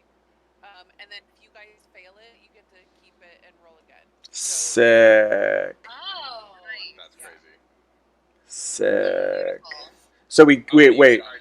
We keep it and we roll again, or like we just. If you fail the roll, you have unfailing inspiration, so you can keep it for your next. Okay, so you don't roll it again for that. Yeah. You basically roll it until it succeeds. Sick. But you can't use it on the same attack, like the next attack. No, you just don't lose the inspiration. Sick. You don't waste it. You can use the inspiration again next roll you make. Sick. You don't get like an extra attack, right? Is it a D8. Okay. Let the record show too that Violet can't do anything because I don't have anything that's 120 feet. Like yeah. That I sent out Bardic. I'm gonna let everyone else do it for me. Amazing. That's fine. I'm okay with me and Val are just gonna start. You can't throw a dagger 120 feet? I think it's No, 60 I can only feet throw a dagger max. 60 feet. And then I have my short bow, but my short bow only goes 80 feet. And that's a disadvantage too. No, 80 feet is its range. Let me get the. No, short bow should have 2 ranges. There should be a short range and a long range. My initiative. Yes. 22. 22, Violet. My initiative is 18. 18, Belterra. Mine is 18. Mine's also 18. My God. So if you look at the short bow, it should have like in parentheses like a number / another number. Jess. 80 and then 320. So you can shoot at 320 feet. It's just going to be a disadvantage to do it. And then the same thing with your daggers. If you look at your dagger, it should have the same number I profile. was gonna say, there should be like. The psychic dagger just say 60. Okay. Maybe that, yeah. Anyway, Davina. 21. Ooh, these are some good initiatives. Elaine.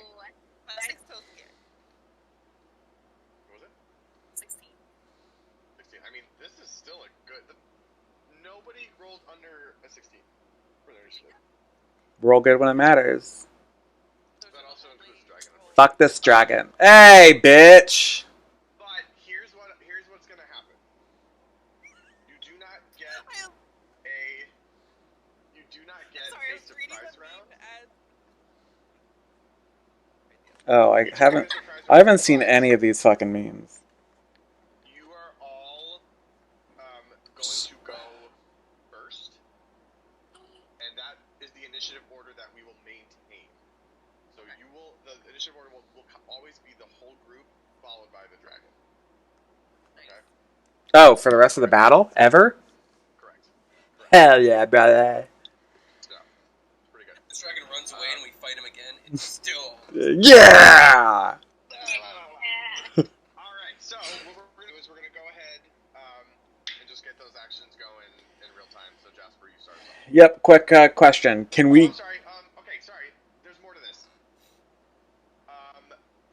First of all, everyone go ahead and open Roll20. No. No! I really want to have like a podcaster thing like Eric now, so that I can say things really intensely. Just buy one. It's pretty cool. Jess is gonna start making ASMR videos. You created a monster. Unchecked power. Yeah. That is unchecked power, Eric. And I don't know if I can handle it. So, Okay. Daddy, chill. here's the other thing to mention, okay? You will see this in real time as the battle happens, but I figure it's good for everyone to know as you just continue forward. You are all continuing to fly on your Quetzalcoatluses. This will essentially be an air battle in motion. Right. Okay? The Quetzalcoatlus and the green dragon each have a flying speed of 80 feet. So we can't gain on it. No. So the way that I have it on the screen here, right? And I'm gonna ask you guys to move to be like where you would start. And can we choose any distance away, or do we have to stay? We start at 120 feet away. You start so I think that depends a little bit on how you plan to like get close and engage, right? Like the plan was to stay back and then Right. Right? That was okay. So then yes, you all would start. Yeah, there is. So move the dragon close to the edge here. Yeah, that's basically how you are all starting. Basically the way that you would be gaining on this dragon. We come forward. Oh, I was gonna say we come forward and then he gets away on his turn, or she gets away on his turn, or do we have to dash? We have to waste the. You would have to dash. Okay. Yes. Because again, like the way I'm treating this is like you're all moving in motion together. So it's not like you would gain, because that's like very stop-starty, and like yes, technically that's how this works, but that's not really how this is working. Right? Okay. So you will have to either find ways. You either have to take dash actions, which I will say, if you have that action as a character, it carries over your Quetzalcoatlus. We'll say they're very obedient creatures. Are me and Dev still on the same Quetzalcoatl? Yes. Yes, you are. Could one of us dash for it on a turn? Well, yeah, I guess that's the question. Or Is like, moving slower because it's carrying two of us. is the Quetzal the one that's dashing, or are we the one that's dashing? You are one. You are one creature. Yeah, they are. They will be. I was talking about you and Dav. Okay. Yeah, that's true. You guys are on the same one. So I would jump off and fly, but I only get a fly feet of 30 feet. You just get left behind. Immediately. Oh boy. You know what? No, I said what I said. You guys are on the same thing. If you wanted to, you could double dash, one on each turn. You The problem is each take a chance to yacht. Our Quetzalcoatl is the one that wants to be the furthest away. Like, the two of us don't want to be up close to this dragon, so it doesn't really help us. Well, this might work. Like, you guys could come dip in and out. Like, Yeah, that could work. we will see. Anyway, They're okay. also, depending on how, that is the baseline. Things might change depending on how certain actions are taking, how certain attacks are done. The dragon may change its flight, it may hang back, but for now, this is what is happening, right? Just to give you the awareness. And I say, I also leave that up to you as you're describing how you're attacking and stuff like that. Just know that Right. you have a menu of options that also includes. Okay. So mechanically and logistically, we don't have a movement speed unless we're moving laterally or dashing forward. Correct. Okay. So they're just Okay. our movement, like you place yourself 120 feet or more away, is what it sounds like. Again, and like that is while the dragon maintains a speed Right. of 80. So we're all on this back line to start. Yeah, I guess are we 120 feet from its furthermost point? I put it from our center. I don't know if it matters, but I just How fast can the roughly griffin 120. fly? It doesn't matter. We can't use it yet. Okay. Yeah, he's not reaching. Okay. So we're all on this back line. Oh, I guess. Yeah. We Yeah, should. more or less. Just about. Whoa. Fighting a dragon was not on my list of things I thought was going to happen this session. Actually, could you move it? Could you move it forward one square so that we can like kind of like That makes double more up sense, Jess. on the way that the grid is? There we go. Yes. So I want to move Jess back. Somebody go get Jess. I got her. Somebody go get Violet. Thanks. Someone bring me back. okay, cool. Girl. Alright, so, Jasper, you now begin. I shoot it, and I will use a crux bullet. Shoot that motherfucker! Alright. Don't be suspicious. Actually, do I know... Okay, do I know any... Do I know anything about green dragons? What do I know about green dragons? Make a nature check. That's pretty good! I add nothing to it, but 16. 16. Yeah, you know that green dragons in particular focus on poison. Poison, okay. You know that they are particularly dependent on instilling a sense of fear in their victims. Okay. And they're really big and scary and deadly. Sick. Bring it. Yeah, I'm gonna... I don't want to dash. I don't want to use my action to dash. So what I'm gonna do is yell to the group. Once we engage, spread out. And maintain distance. Support each other when you can. Try not to group up. We're trying to distract it, not actually fight it. Maintain distance. And then I'm going to shoot it. I want to get its attention, so I'm going to shoot it first. I am not really trying to like. I don't think we're gonna. If we need to end up fighting it later, I'll like actually try and kill it. So I'm gonna not sharpshooter. I just want to make sure that I hit it to like get its attention. So that's going to be. I don't think that's gonna hit. I think I'm plus 10 to hit. I'm plus 11 to hit now. I think that I'll test the waters. That would be an 18 to hit. Okay, cool. So I cannot use Bardic, right? Because I know that it didn't hit, right? I have to use Bardic before I know if it hits. I mean, you could use it to hit, and if it still fails, you can use it next time. Well, I know, but like, I think it doesn't matter right now.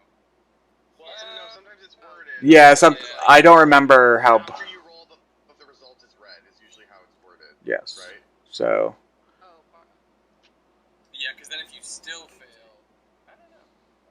Let's see. I mean. a creature can add it to one ability check Yes. Yeah. So that's why I'm like, okay, cool. So now I will take my second shot.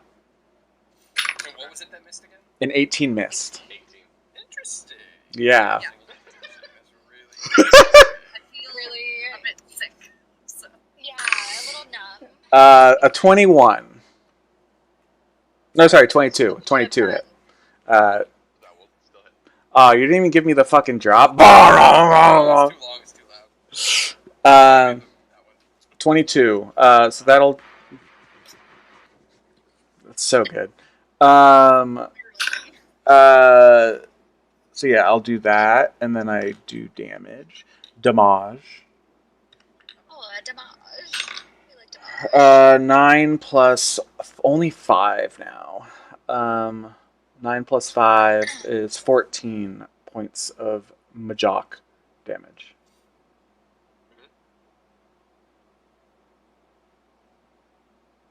Oh wait, no. Yes, because I did not sharpshooter. So I did the damage. Cool.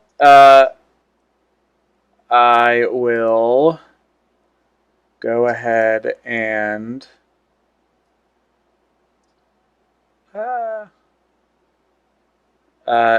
like, are we saying that, like, so, like, you're looking at the map, right? So, like, I'm maintaining 120 feet but moving laterally, or can I only move laterally? Actually, it doesn't matter the way that this calculates distance. Right.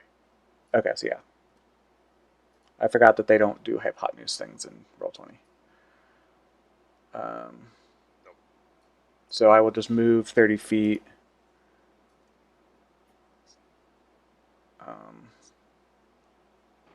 This way, because I should have its attention. Or at least might have its attention. So I'll move on to that fern. Okay. I should still be 120 feet away. Which I am. Cool. Beautiful. That's my turn. Alrighty. Davina. And then Violet's on Nick. What happens? Do I see it react? Can I go before Violet? Is that possible? Since we have the same initiative. We have the same decks? I mean, her dex is higher than yours, but I guess if she's willing to yield, then sure. Let me go first. I'm doing something. Since you're on the same Quetzalcoatl list as Dav, I think it makes sense. So you guys both do your action. You're on the same one. Do I see it react to what I did? Jasper, Yeah.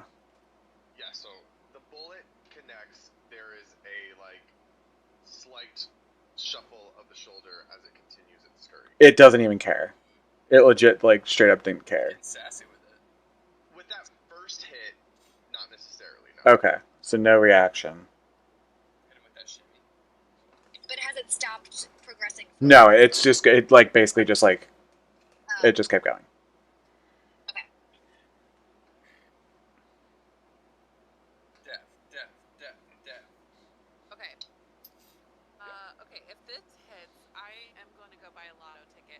I'm going to cast slow, 3rd level, on this dragon, because the range is 120. Yes. Okay. And it's a wisdom save of 18. Wisdom save.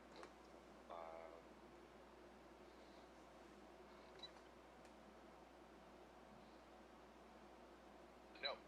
He rolled. Hold on, that's just the regular dice. I don't have any dice. I have to use an online dice roller. So. Yo, I have literally so Yeah, I was many like- dice. Do you want some? Hey, yeah, go get some dice, bitch. Keep going. I'll bring some dice for you. Hang on. Okay, it's a 13. It's a 13. Yeah. Okay, its speed is halved. It's got -2 to AC, and it cannot Little take bitch. multiple actions or reactions. It can only do an action or a bonus action. That's not good. both. That's clutch as fuck, dude. Okay. Yeah. Okay. Yeah, So is it one of those things where, like, you repeat the save at the end of your turns? At the end of its turn. Okay. Okay, so Everybody else can get closer. yeah. Oh, they get hand delivered. Oh. Okay. And now they're gonna be cursed Theo, are you in Or maybe Eric's room? Maybe you lift the curse. Yeah, I don't know what's gonna happen. This is Like, if my it's- room now because they moved into the. Which is fair, considering they live there. It's fine. It feels like it's my room forever and always. No, I really don't mind. It's this room's perfectly fine. But I was looking at Eric's face. speed is halved. AC. You're muted, is Eric. -2, and it can't take. Yeah. No reactions, and it can only take one action or one attack. Okay. Okay. Yes. And that also, Eric, or sorry, not Eric, Theo, that does also impact multi-attack. I'm well aware. Okay, I'm just making sure. Now, Dragon doesn't here's even what have happens. one legendary resistance. That's great. Why do you speak, Eric? Why did you speak? It does have legendary resistance. However, it was not fully aware that it was in a fight yet. Interesting. Yeah, I guess that's a fair point. Like, if you don't know something's coming, it's like, you can't, like, you know. Yeah. Can't resist. Yeah. Mm-hmm. It immediately drops 40 feet behind, and it is now 80 feet.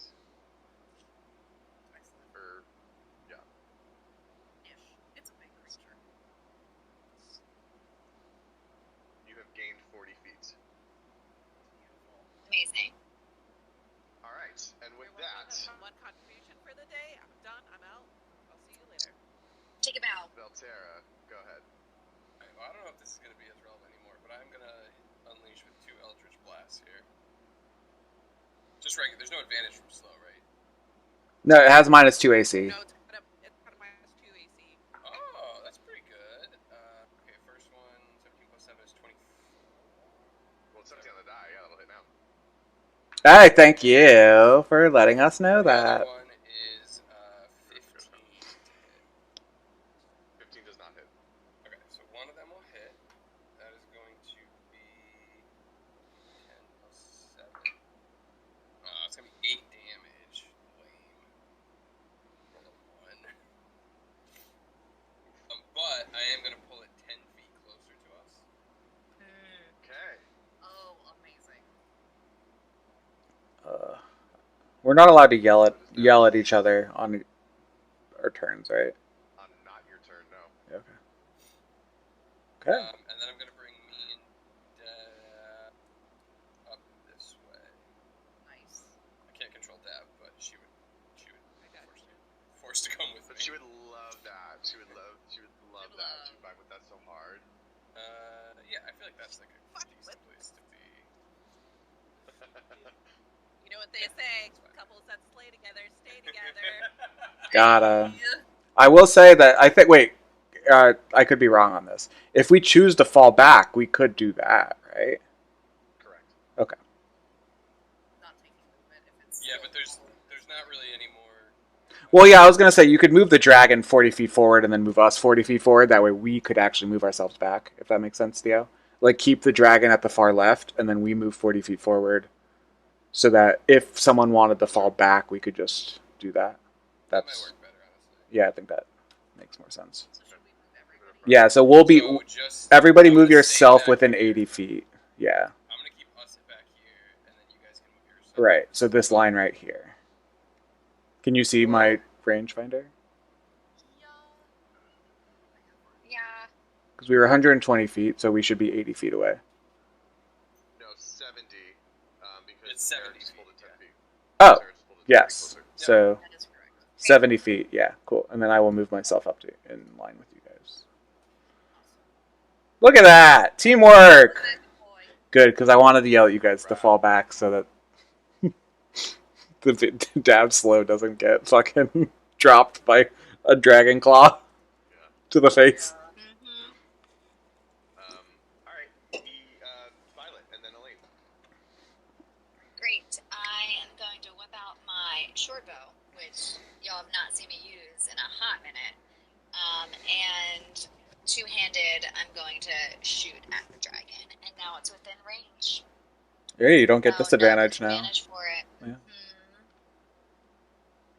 But oof! Oh, hold up a second. I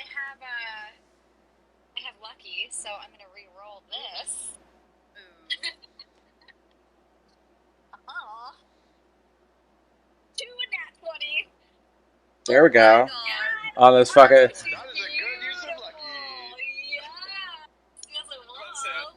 think you're really gonna need a nat 20 here, so that's good. And the damage, and then I'm gonna obviously sneak attack. Little Hobbsy poo. 1d6 plus 5, so that's 6, and then I am going to sneak attack, so that's plus. It's 12. That's 12 plus 18. That is 23, and that is 24 damage. Gorgeous. One set of maxed out sneak attack damage as well, right? Yeah. Because you max out one roll, including sneak attack.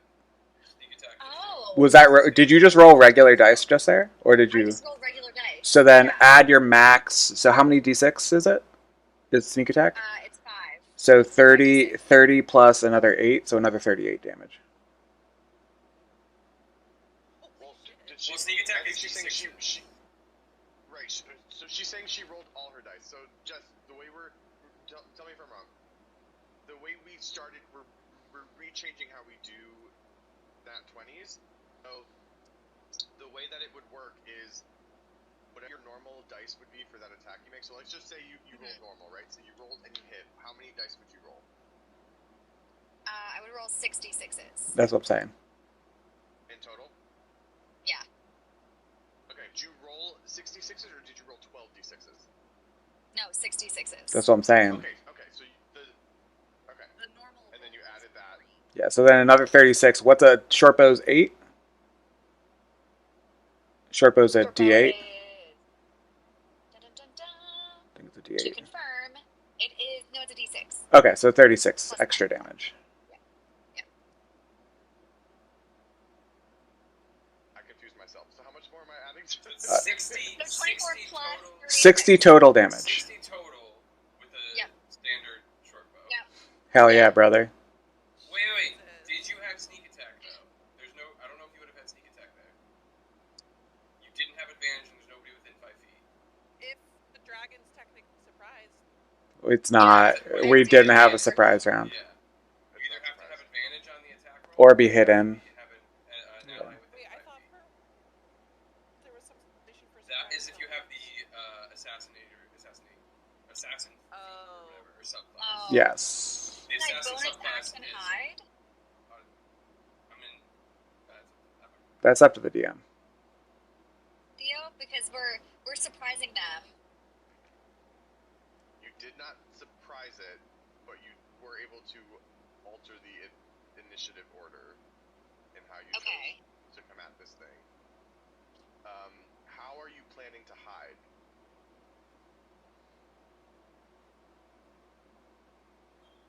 Dun dun dun. Well, it's a bonus action. I think he's asking you, like, thematically, how are you hiding while flying on a Quetzalcoatl? Yeah.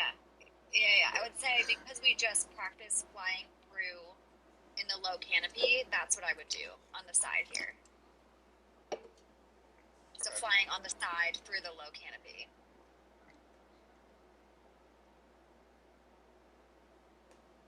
Okay, so move yourself to where you would be in that vertical line.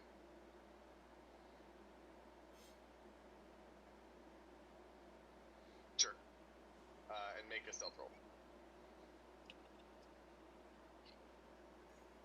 That's an 18 plus 13.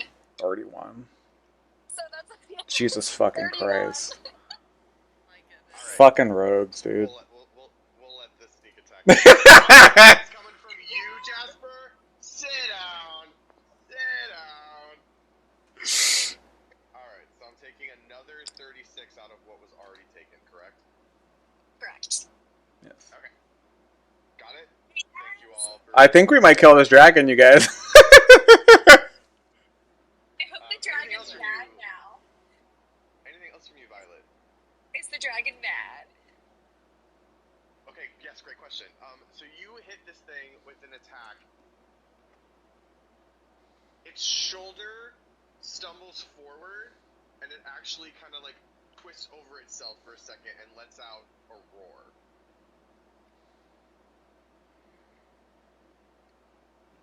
That's all we know. Love to hear it. Alright, that's it for me. Elaine. Okay, I am going to propose on this guy. So dash with my action, and with my bonus, I'm gonna cast magic weapon so that I can do magical damage with my sword on the upcoming turn. But I'm just gonna kind of like buzz around this and try to keep its attention and focus on me as much as possible. And that is all. Okay. Buzz, buzz, bitch. All right. Buzz, buzz, flap, flap.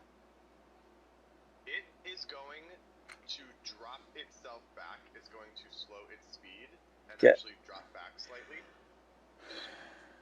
With that happening now. Opportunity attack. Oh, yes. Could I? Yes. Yes. Awesome. Question: are Quetzals also attacking, or are they just serving as mounts? They're just mounts. They're just mounts.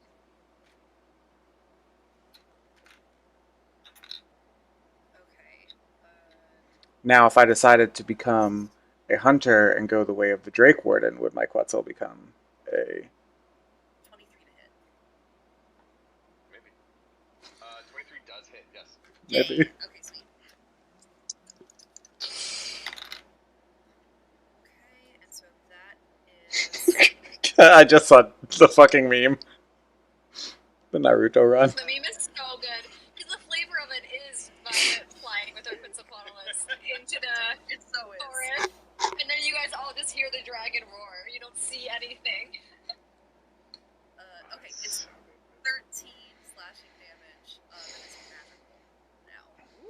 Yo, fuck this dragon. We big mad. I hate this lizard. So I like the level. I hate this lizard. Alright, so, with that attack, it is going to drop back. It is now very aware of all of you around it.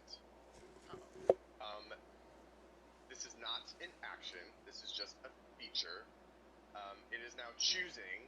All of you are within 120 feet of it. I need a wisdom saving throw. Yeah. Yep. I knew this was coming. Oh no.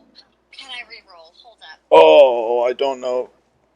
Never mind, I don't feel good. I'm gonna use my inspiration on this because I want to make sure that I save this. It's I'm a. going to use my last lucky. Is it a D8? Is the inspiration? Yes. Also, somebody remind me what we're making here. A DC Wisdom. It's a wisdom save. 19. And Megan, you gave us all Bardic, right? I feel Yes. good about mine, but I feel like I should use my. That's why I was like, I think I'm okay. I feel okay about a 17, but like if it. you use the Bardic and fail, you keep it. Yeah, Oh, no, yeah. If I used the Bardic when I didn't need it and I was going to succeed anyway, I still lose. Yeah. it. That's. Yeah. That is it. Okay, the Bardic is a D8, not a D10. Or is it a D10? It's a D8. It's a D8, yeah. I really don't want to be Okay, that's frightened. better. I really don't want disadvantage on 30, my 20. attacks. You're good. I think. I hope so. Violet, 19 from Elaine. I got a 19. I did use my Bardic, though. Me too. 19 with Bardic. I rolled an 8. No, Davina. Total. Oh, she big scared. Davina, you are frightened of this dragon. Yeah. In this moment, the adrenaline has been pumping. You've kind of been going just off of instinct, and Deltera has been doing a nice job of kind of like getting you and your Quetzalcoatlus situated. As this dragon pulls back and kind of like unfurls its wings, this is the first look that you're getting at this thing, and it is scaring you shitless. So you are That frightened tracks. of this? Do I roll for my concentration? Is it do I add a modifier to it? This Or is it just straight your roll? concentration. You have not been attacked at the moment. Or I don't know. Actually, the frightened. You can't move. You can't move closer, and you have disadvantage on attack rolls. I don't think your slow So it's is not threatened attack. at the moment. No. This Okay. is not an attack. No. Okay. Now here's the thing. You can't willingly move closer, which means Velterra cannot willingly move closer. Right. Oh, yeah. Sorry, Boo.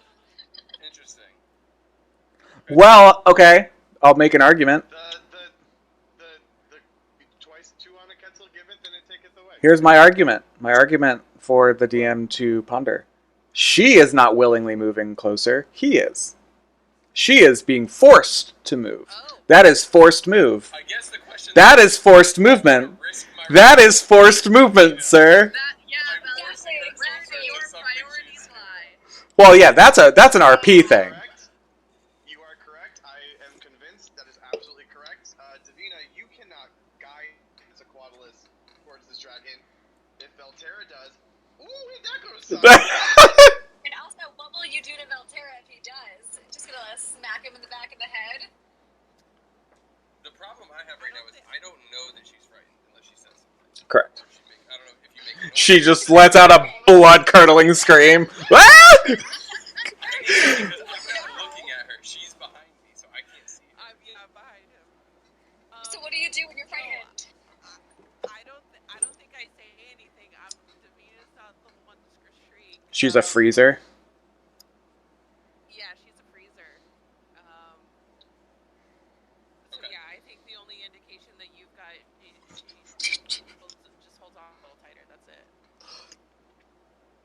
Now, with all that, the dragon has turned itself around, and Jasper and Violet, Yeah, we're getting poison breath. vision goes bright green as it Yeah. unleashes. When you picked my side of the fucking path, I was like, God damn it. That's fine. And I need I'm a going- Constitution save from both of you. Great. And I am going to... Also, let's see. I'm going to use either evasion or uncanny dodge. Evasion, I think, is only for dex saves. Yes. Evasion is only for dex saves. And I think Oh. uncanny dodge is only for Attack rolls, yeah. And this isn't an attack. No, this isn't. No, it's a save. No. Damn it. I rolled a... area of effect, which I don't think you can do that. No, it has to be when you're hit with an attack roll. That's what I thought. Yeah, and this is going to be pretty bad. Because I rolled a 3. So that's a 5. I rolled a 17. Did I save? And I know we're lucky. Yeah. You want to know the result now, Jasper?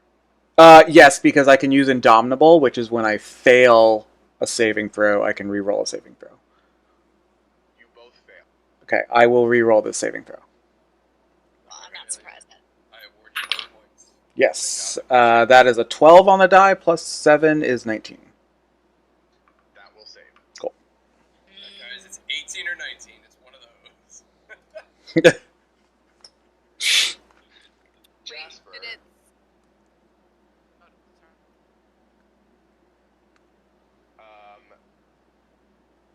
you had a hunch potentially that this was coming, and you're able to brace yourself Yeah. a little bit. You take 24 points of poison damage. Yep. Oh, honey. Oh, fine. Violet, as locked in as you have been all day, unfortunately, that does not steel yourself enough to counter the 47 points of poison damage that come your way.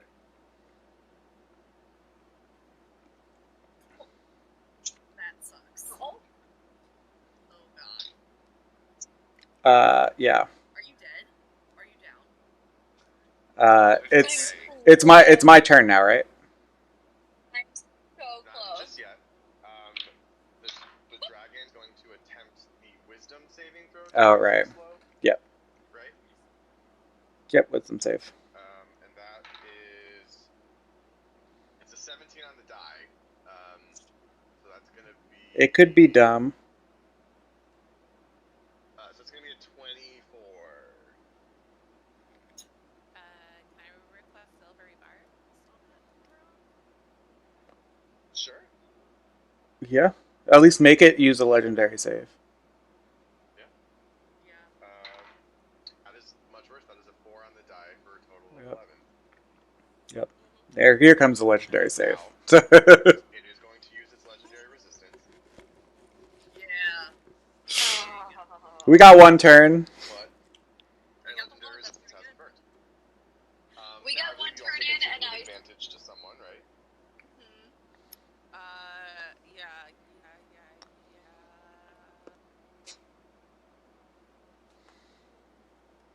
Elaine. Thanks. And I it's cannot available believe- attack roll ability check. It is, yes, on your next attack roll or ability check or saving throw. Gotcha. Within 1 minute. Oh, yeah. Fuck that dragon. That dragon's a bitch. Oh, Oh, my now goodness. it's going to poison breath even harder. UGLY. You ain't got no alibi. You ugly. Guys, he's not ugly. He just stinks. He just thinks. Alright, now, Jasper, it is your turn. Davina on deck. I'm going to, as I fly past Violet, I am going to, in like the most like dad yell like possible, I am going to like scream in your face, "Get the fuck out of here!" and like fly past you and like go like put myself between the dragon and you, like right here ish. Okay. Actually, yeah, I'm trying to. It's. Oh wait, we can't move closer to it, right? Or are we now like we're stationary now? We're not doing the whole like we're flying because it has come back towards us, right? Yes, correct. Yeah. Okay, so we can't. So, just to give you guys the transparency, so it's like you guys can follow. You had to like get its attention. Y'all dealt a fuck ton of damage to it that first round, so you got its attention. Like that one shot was not Yeah, we going to did. do it, right? But now you got its attention, so it is going to circle back and begin its like actual. Yeah. Okay. Okay, we're doing this now. Great. I will move right there. Like putting myself like directly between myself and her and Violet. And then I am going to it no longer -2 AC. So I'm not going to sharpshooter it. Just going to attack normally. That is a 13 plus 10 is 23. And it needs to make I think it's a con save. But let me double check. This is the ice bullet? No, this is the paralyzing agent. Con save. Okay. That is going to be. Actually, its con save is really high. 15. Nope, needed a 16. Okay. I'm going to use a legendary resistance. There we go. That's fine. We're burning them early. No Wait, oh no, it's resistance, not reaction. Sorry. Yeah. But that is good. That's going to be 9 on the die, so 14 more points of damage. Wait, the 20 was the 23. That was the hit. That was not. No, 23 was a hit. Okay, I was sorry. I was an idiot. What's the actual damage? The actual damage is 14. 14. Great. Okay. Yes. Actually, no. Can I have bonus action Hunter's Mark and then do this? It doesn't. Yes. Yeah, nothing has happened. So bonus action Hunter's Mark and then another 6 points. So that'd be a total of 20 points of damage. Then I will shoot it again. That's better. That's 14 on the dice, up 24. And 8 plus 5 is 13. Plus 4, 17. Is Hunter's Mark every time you hit it? Yes. Or once each turn? Every time. Every time? But let me double check. I could be wrong. Yeah. Until the spell's end, you deal an additional 1d6 whenever you hit it with an attack roll. Okay. So it was 13 plus 4, so 17 total? 17 total. Okay. So with those 2 shots, boom, boom, it looks like it's starting to bleed a little bit. Cool. And I think that, go mark off my Indomitable. And that is going to be it for my turn. Yep. That's it.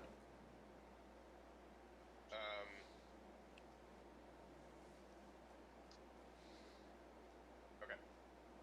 Which is so good. I'm so glad you leveled us up because my save for the for my crux bullets was 15. Leveling up to level 9 gave me the plus 4 my proficiency went up 1, so it went from 15 to 16.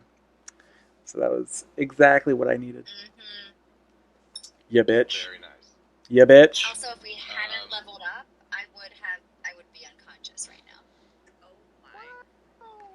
Wow. That's crazy. Okay, well, Davina, you are up next, followed by Belterra. Oh, here she comes. This story. Just as well, because I'm still frightened. Can I roll to not be? You do it at the end of your turn, so you can. But is there anything you still want to try to do? No. No, I maintain I can't do concentration. nothing. You can still use an action. You can still use an action. Well, no, slow. He got out of slow. Oh, that's right. He saved. He did his save and used his resistance. Yeah.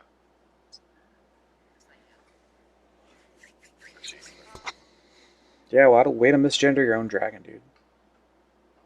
Fucking bigot. Rude.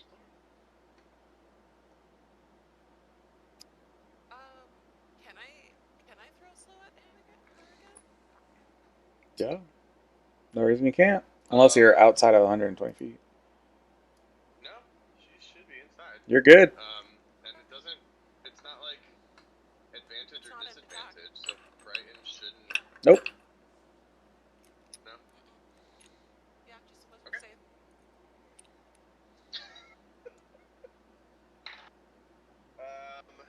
That is going to be 18. Silvery barbs. It's the same as 18. Silvery barbs. I don't have any more bardics slots left. Silvery barbs? Doesn't take a bard. Silvery barbs. When I use the barbs, it uses a bardic inspiration slot. Oh, that's sick. I think you can just use it is just a first level spell. You can still use a. Oh wait, no, because you can't cast cast a level spell in our same turn. Yeah. Well, fuck. So, it was a good thought. Well, fuck a duck. He does save naturally. But go ahead and make another wisdom save of your own. 11. Total. Hey, that's an improvement. That's. So scary. So scary. I'm scared. I'm scared. I'm scared. Alright, Belterra, and then Violet. Theo, I'm Oh no, skilled. sorry. I meant to have him do this before. He's taking a legendary action. That's my bad. What a bitch. Come on. After the attack from Jasper, she is going to basically whirl herself around, and both of her wings are going to shoot out, one at each of you as she makes a wing attack, and I'm going to need a dex save from Jasper and Elaine. Sick. Oh, y'all were in a perfect position for this to happen. I only got a 9. 14 plus 5 is 19. Elaine's got Okay. advantage. Oh, is it saving throw too? Yeah, I thought it was just Yeah, should be. ability checks. Oh. Ability check, saving throw, or literally, and it. Oh no. Total of 4. Okay, your dice are still ass. Okay. So this one is bad. I haven't rolled this one tonight though yet, so that no. Jasper, remind me what your total was? 19. 19. Okay. You keep picking all the saving throws that I am good at.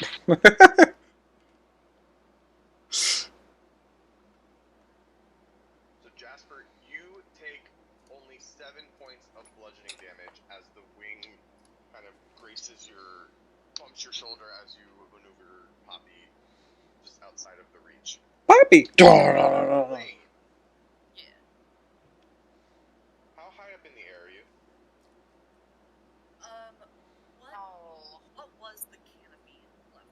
Oh well, I'm not too terribly high up. Well, yeah, she flew. I'm She. in striking distance of the dragon, so like maybe 15, 20 feet in the air or something. Or I don't know. You can judge. 'Cause the I don't know how tall she is. I think 20 sounds about right. How tall is the dragon? I think that makes sense.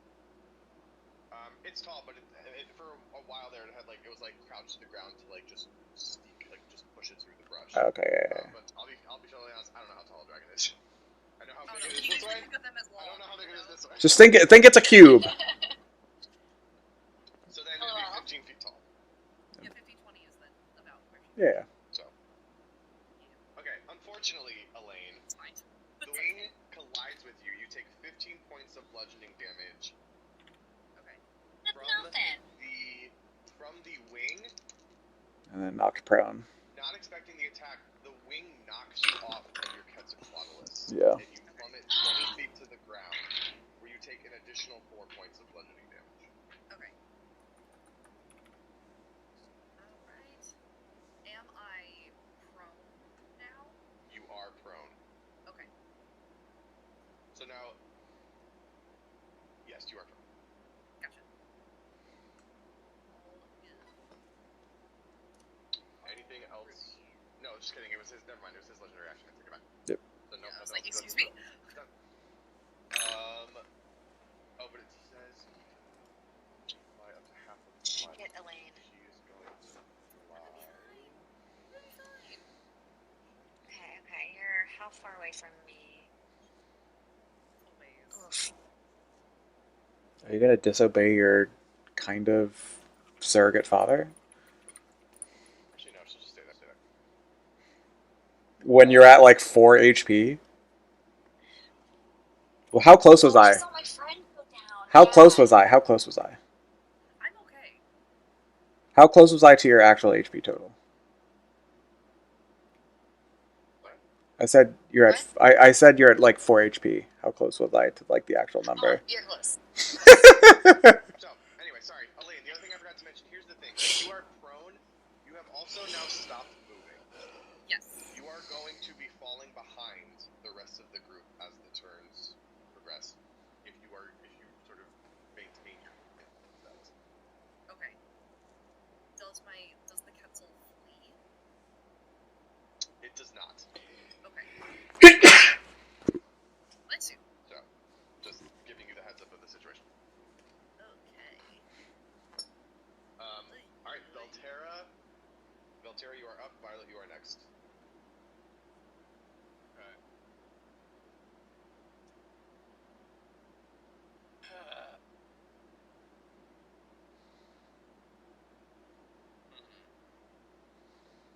Well, I got your message, Theo. We're gonna see if this Okay. works at all.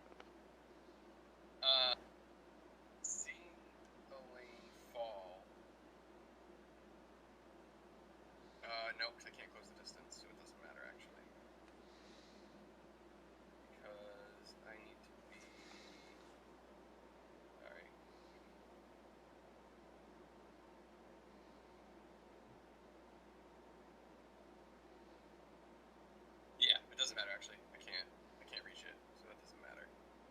Because he's back to his regular flying speed, right? So we have to dash to catch up. Okay. Correct. Then, as lame as it is, I think I'm... Yes, but... He turned around to come at us, so... No, he just pulled back his speed. Oh, He okay. didn't turn around, but he didn't come to a complete stop. I'm just... Right, but to catch up to him, we still have to dash. But if you were trying to do what you were gonna do, you should be able to do both. Oh, yeah, you're right. I'm just saying You're right. this. No, you're right, because it's a bonus action. Right. Okay. Can I make another physics argument? Davina's gonna be coming with me. Oh boy. So I can move, what, 80 feet closer to it, if I want? Or up to 80 feet? Yes, if you dash, you would move an extra 80 feet than what it is moving. Yes, up to 80 feet. I think instead, I just want to put us up to there.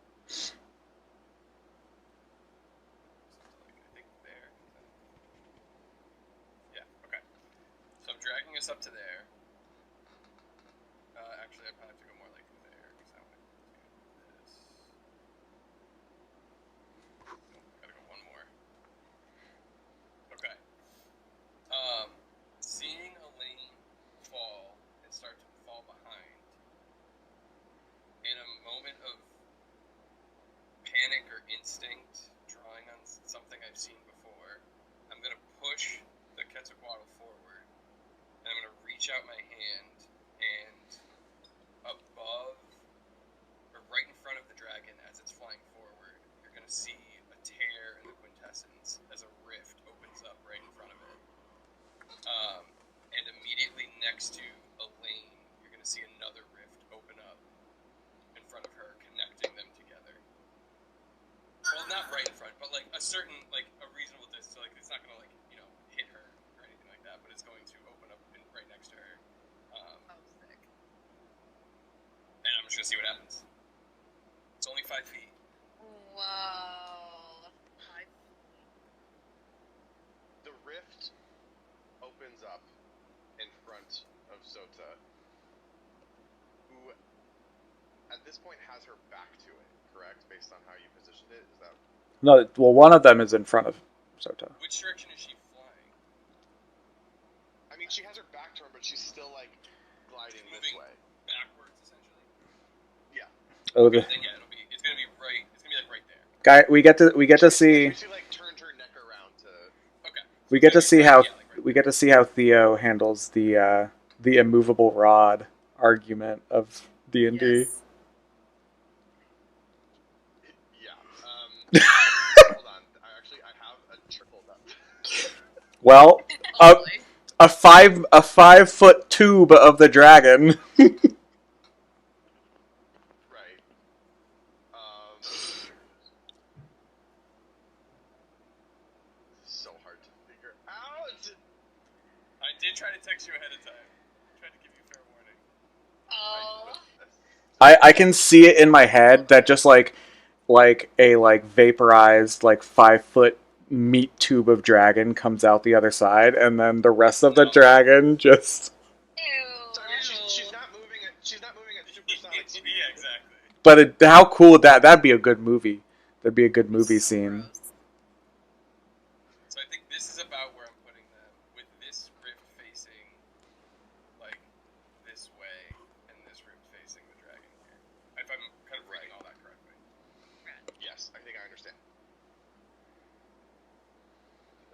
Sota's shoulder makes impact with the rift, and she lets out a roar as basically the tip of her shoulder begins to move into the rift, and is immediately caught by the rest of her torso.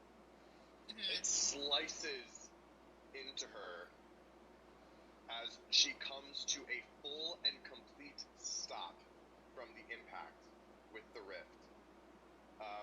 At this point, she's now wedged into it because it has dug so far into her flesh from the movement speed. She restrained. That she is essentially now stuck and like flailing, trying to like pull out the chunk of flesh that has been entrained through the rift from her shoulder, and she's going to take.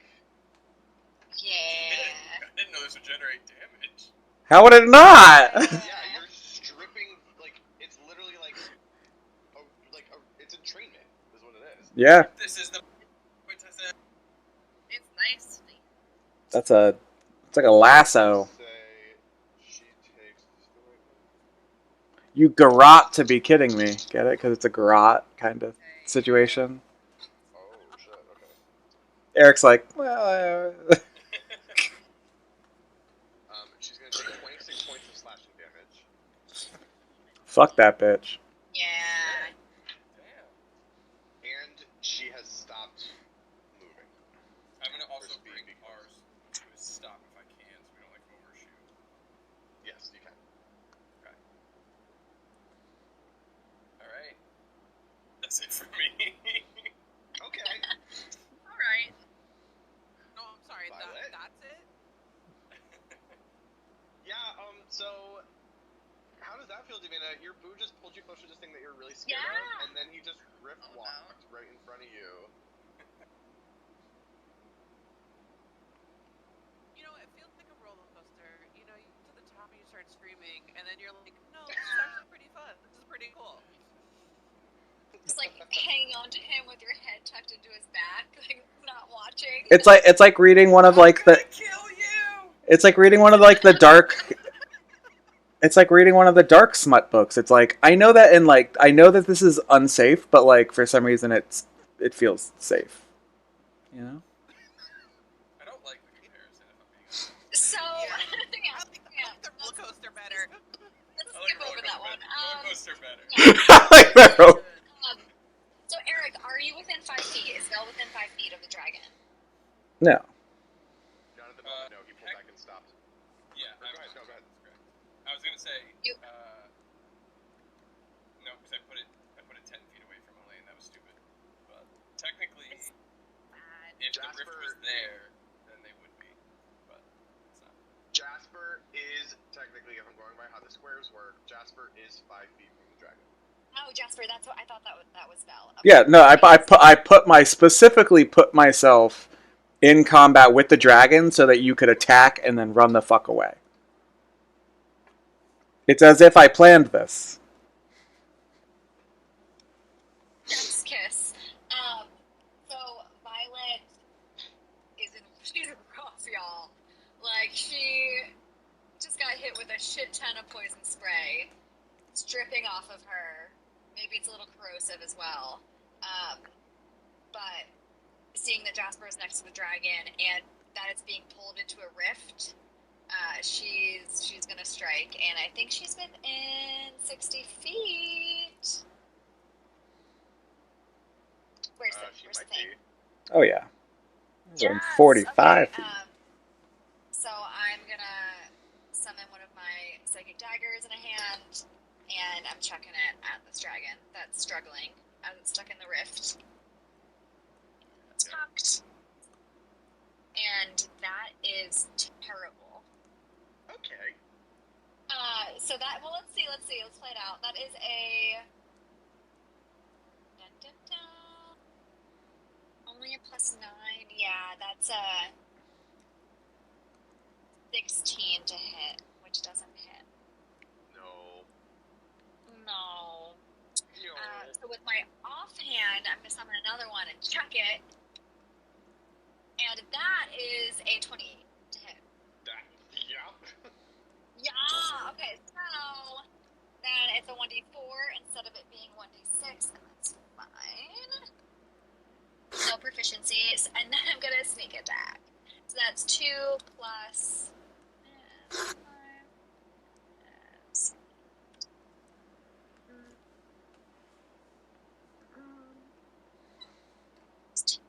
and that's 20 damage. Wow. Okay. Anything else from you? No, I'm going to flee. So I'm going to say in Jasper's head, flying out. You're gonna hear like a very like tired okay, and I know that you don't have to like cough while you're speaking psychically, but I like to imagine that she's like hacking in her brain Sure. from the poison spray. sure. So- Alright. Now, before we get to Elaine, Sota is going to basically, in her thrashing, she's going to hone in on you, Jasper, and she's going to make a tail attack against you. Bitch ass. That is going to be an 18 to hit. Yeah. I think that actually just hits. Actually, one second. Yeah, it just hits. That will be 11 points of, no, sorry, 17 points of bludgeoning damage. Cool. And then Elaine. Oh, yes. I also forgot to make a, I think I have to keep concentration on magic weapon. Okay. Yeah, so I need to roll. Yeah, I got a 16 on the die. I forgot about that. My bad. Okay, I'm going to close on the dragon from here, or, yeah, where this, away from the portal that it's stuck in, because that seems extremely volatile. And I'm gonna make two attacks. One thing to point out, if he's above you, so technically the two portals are considered Adjacent. Yeah, they're considered. So you can attack it through the portal. So you can go to the other side. I can do it. But I will. You're just gonna see. You just see like its shoulder. Like I will say if you go here. Where's my mouse not working? We'd be flanking. So you'd have to be here to be flanking. Also, I think it's still in the air, if I'm not mistaken. Correct? It is. It's hovering, yeah, you got it, yeah. Oh. I gotta, can reach. Jump at it. Yeah, so I'm just swinging my sword, just trying. It's like a Okay, yeah, pinata, I'll go like a with big dragon pinata. Can we just see what I get? It's Okay, yeah. blood. Blood, ew. But yeah, okay, yeah, I'll go to the portal here. I love. Okay, awesome. And I'll try to attack it through there. I thought that's why you did it, Aaron. Was. Yeah. That's okay. awesome. Okay. Awesome. Love it. Meh. The first one is a 17 to hit. 17 does not hit. Shoot. Okay. Next one. Ran away from me. Next is a 22 to hit. Will hit. Awesome. And I'm going to divine. Uh, Oh. Yuck. Yes, girl. Smite Like this that, bitch. Okay. So it is smote. Get smote. 10 magical slashing damage. And then Oh yeah. Oh yeah. Ooh, I got an 8. Okay. It's going to be 12 radiant damage. So 10 slashing, 12 radiant. Explain to me how Elaine kills this dragon through a rift portal, please. Yeah! Oh my gosh! Okay, sick. Oh, crap. Okay. Elaine, like, the first time she swipes at it, it's like, the portal versus, like, the magic weapon, it is like having two opposing magnets, you know, like, facing each other, or kind of just, like, glances away and, like, pushes it away. So when she hits in the bullseye the second time, it's almost like this magic kind of sucks the sword and arm and like half of Elaine's body through with it. And she, once she is elbow deep in the shoulder of this thing, casts Divine Smite to light it up from the inside. So it kind of like burbles and burps out this last like acidic spray. And blinding light comes out of its mouth. Sick. Bullshit. The light spills out of Sota's mouth, and as it slinks down and like with her like dangling in the portal above, and she hangs limp, almost as if she's on like a meat hook. I pull my arm out of the portal and the meat. She drops to the ground with a crash.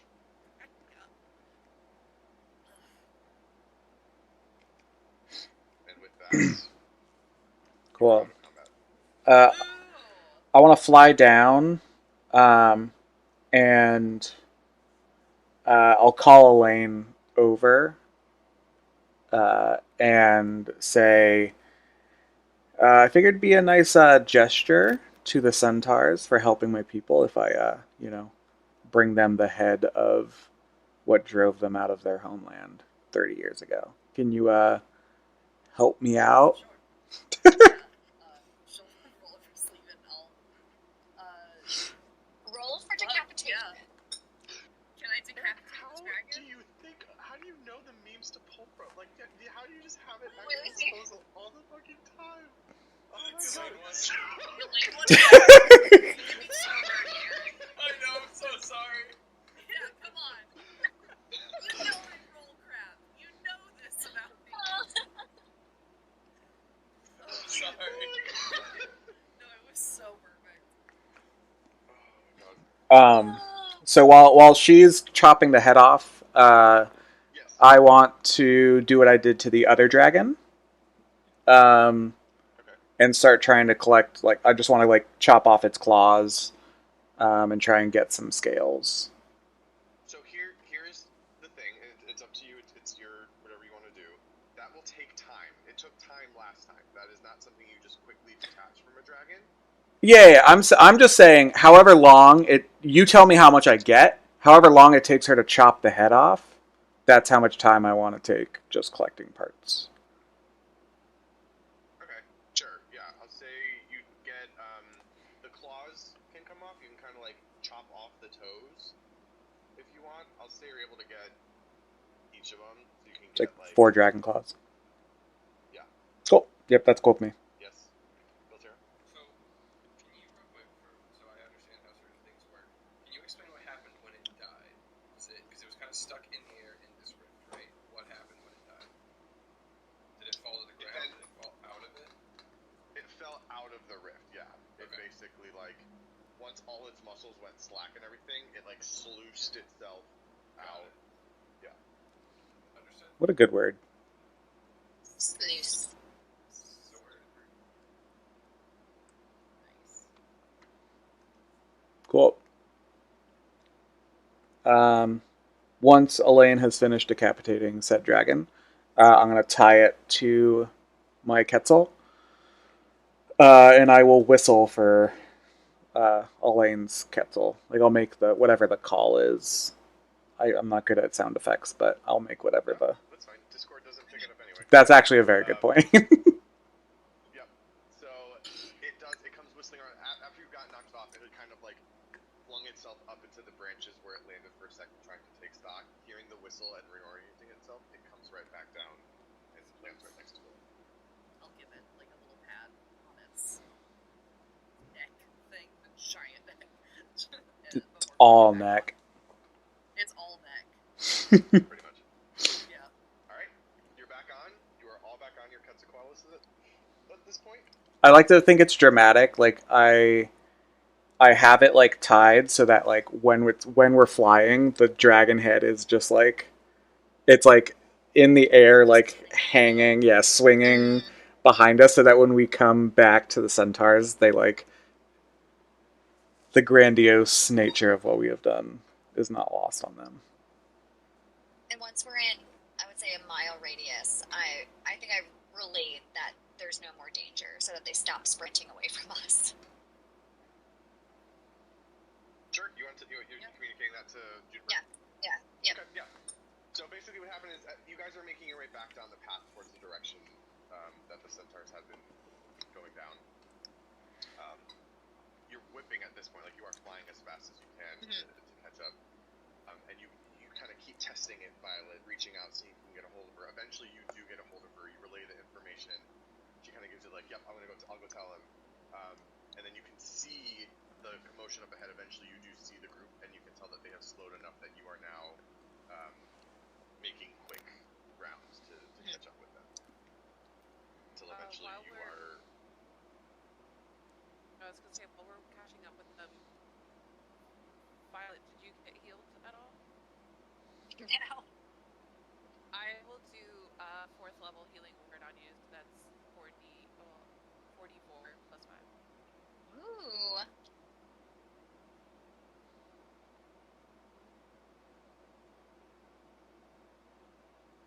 Oh my gosh, Does that's anyone else 11. need anything? Are we all good? I mean, we're once we get to CL, I think we can just go to sleep. And I've got plenty So of lay on hands and stuff, so I think I'm gonna just. I'm good for now. now.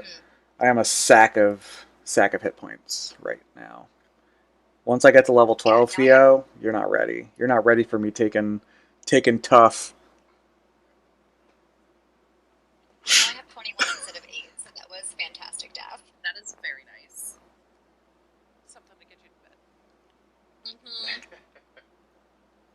All right. When we get back, I want to swoop over and no longer going from the front, no longer sticking in the back. I want to fly to the front so that they can see the dragon head. Like, as we're getting to CL, they can see the dragon head trailing behind me.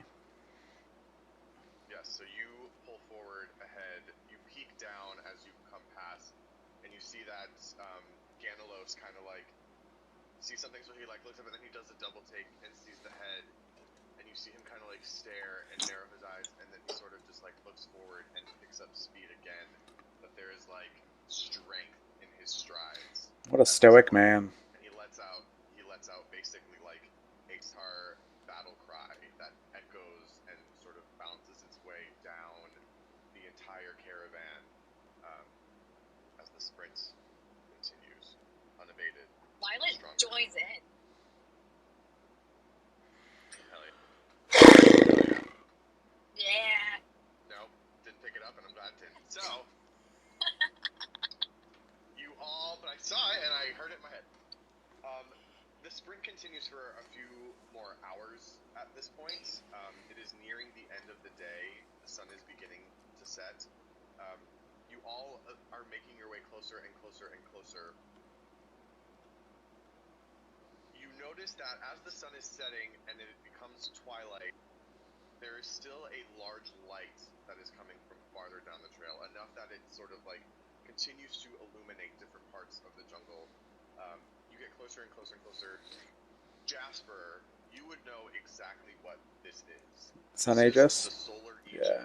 This is essentially the protective barrier made of solar energy, solar magic that the Sun Singers are able to produce. This is what the Sun Singers and Thilo Asari were trying to bring forth, but were basically thwarted in their attempt by the different airships and some of the strikes of the They just didn't have time.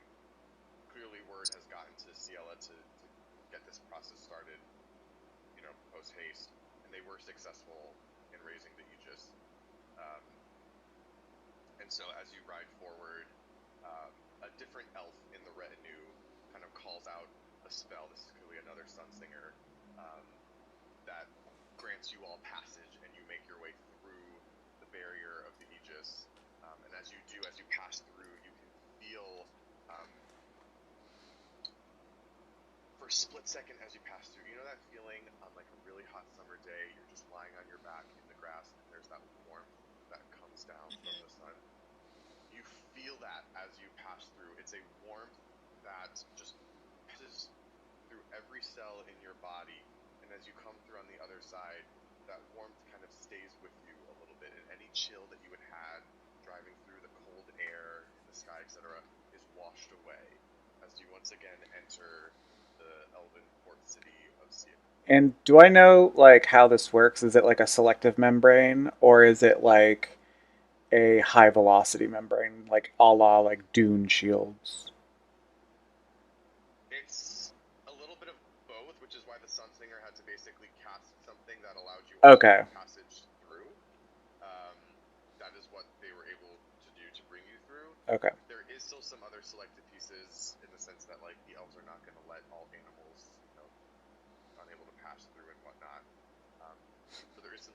mostly humanoids, like they're able to center it on humanoids. Okay. But Does it also block You will. like projectiles and things of that nature? Cool. yes, it does. Yes, it does. As long as it holds. Whoa. And so, I will say, as the sun begins to dip, the sky within the city of CL remains bright as the solar aegis shines. And we'll go ahead and call it there as Party, Hazel, and Juniper all arrive safely in the city of CL. Now I'm just like really sad, or not sad. I'm like, if I didn't go back to save my family, Well, the dragon would have ate him. that's what I'm Dragon ate them saying. for It sure. Well, it would have ate some people Yeah. at least. We don't know That's true. how many. Well, now it ate That's what none. we said, right? Yeah, you know what? You know what? Instead of it eating, we ate.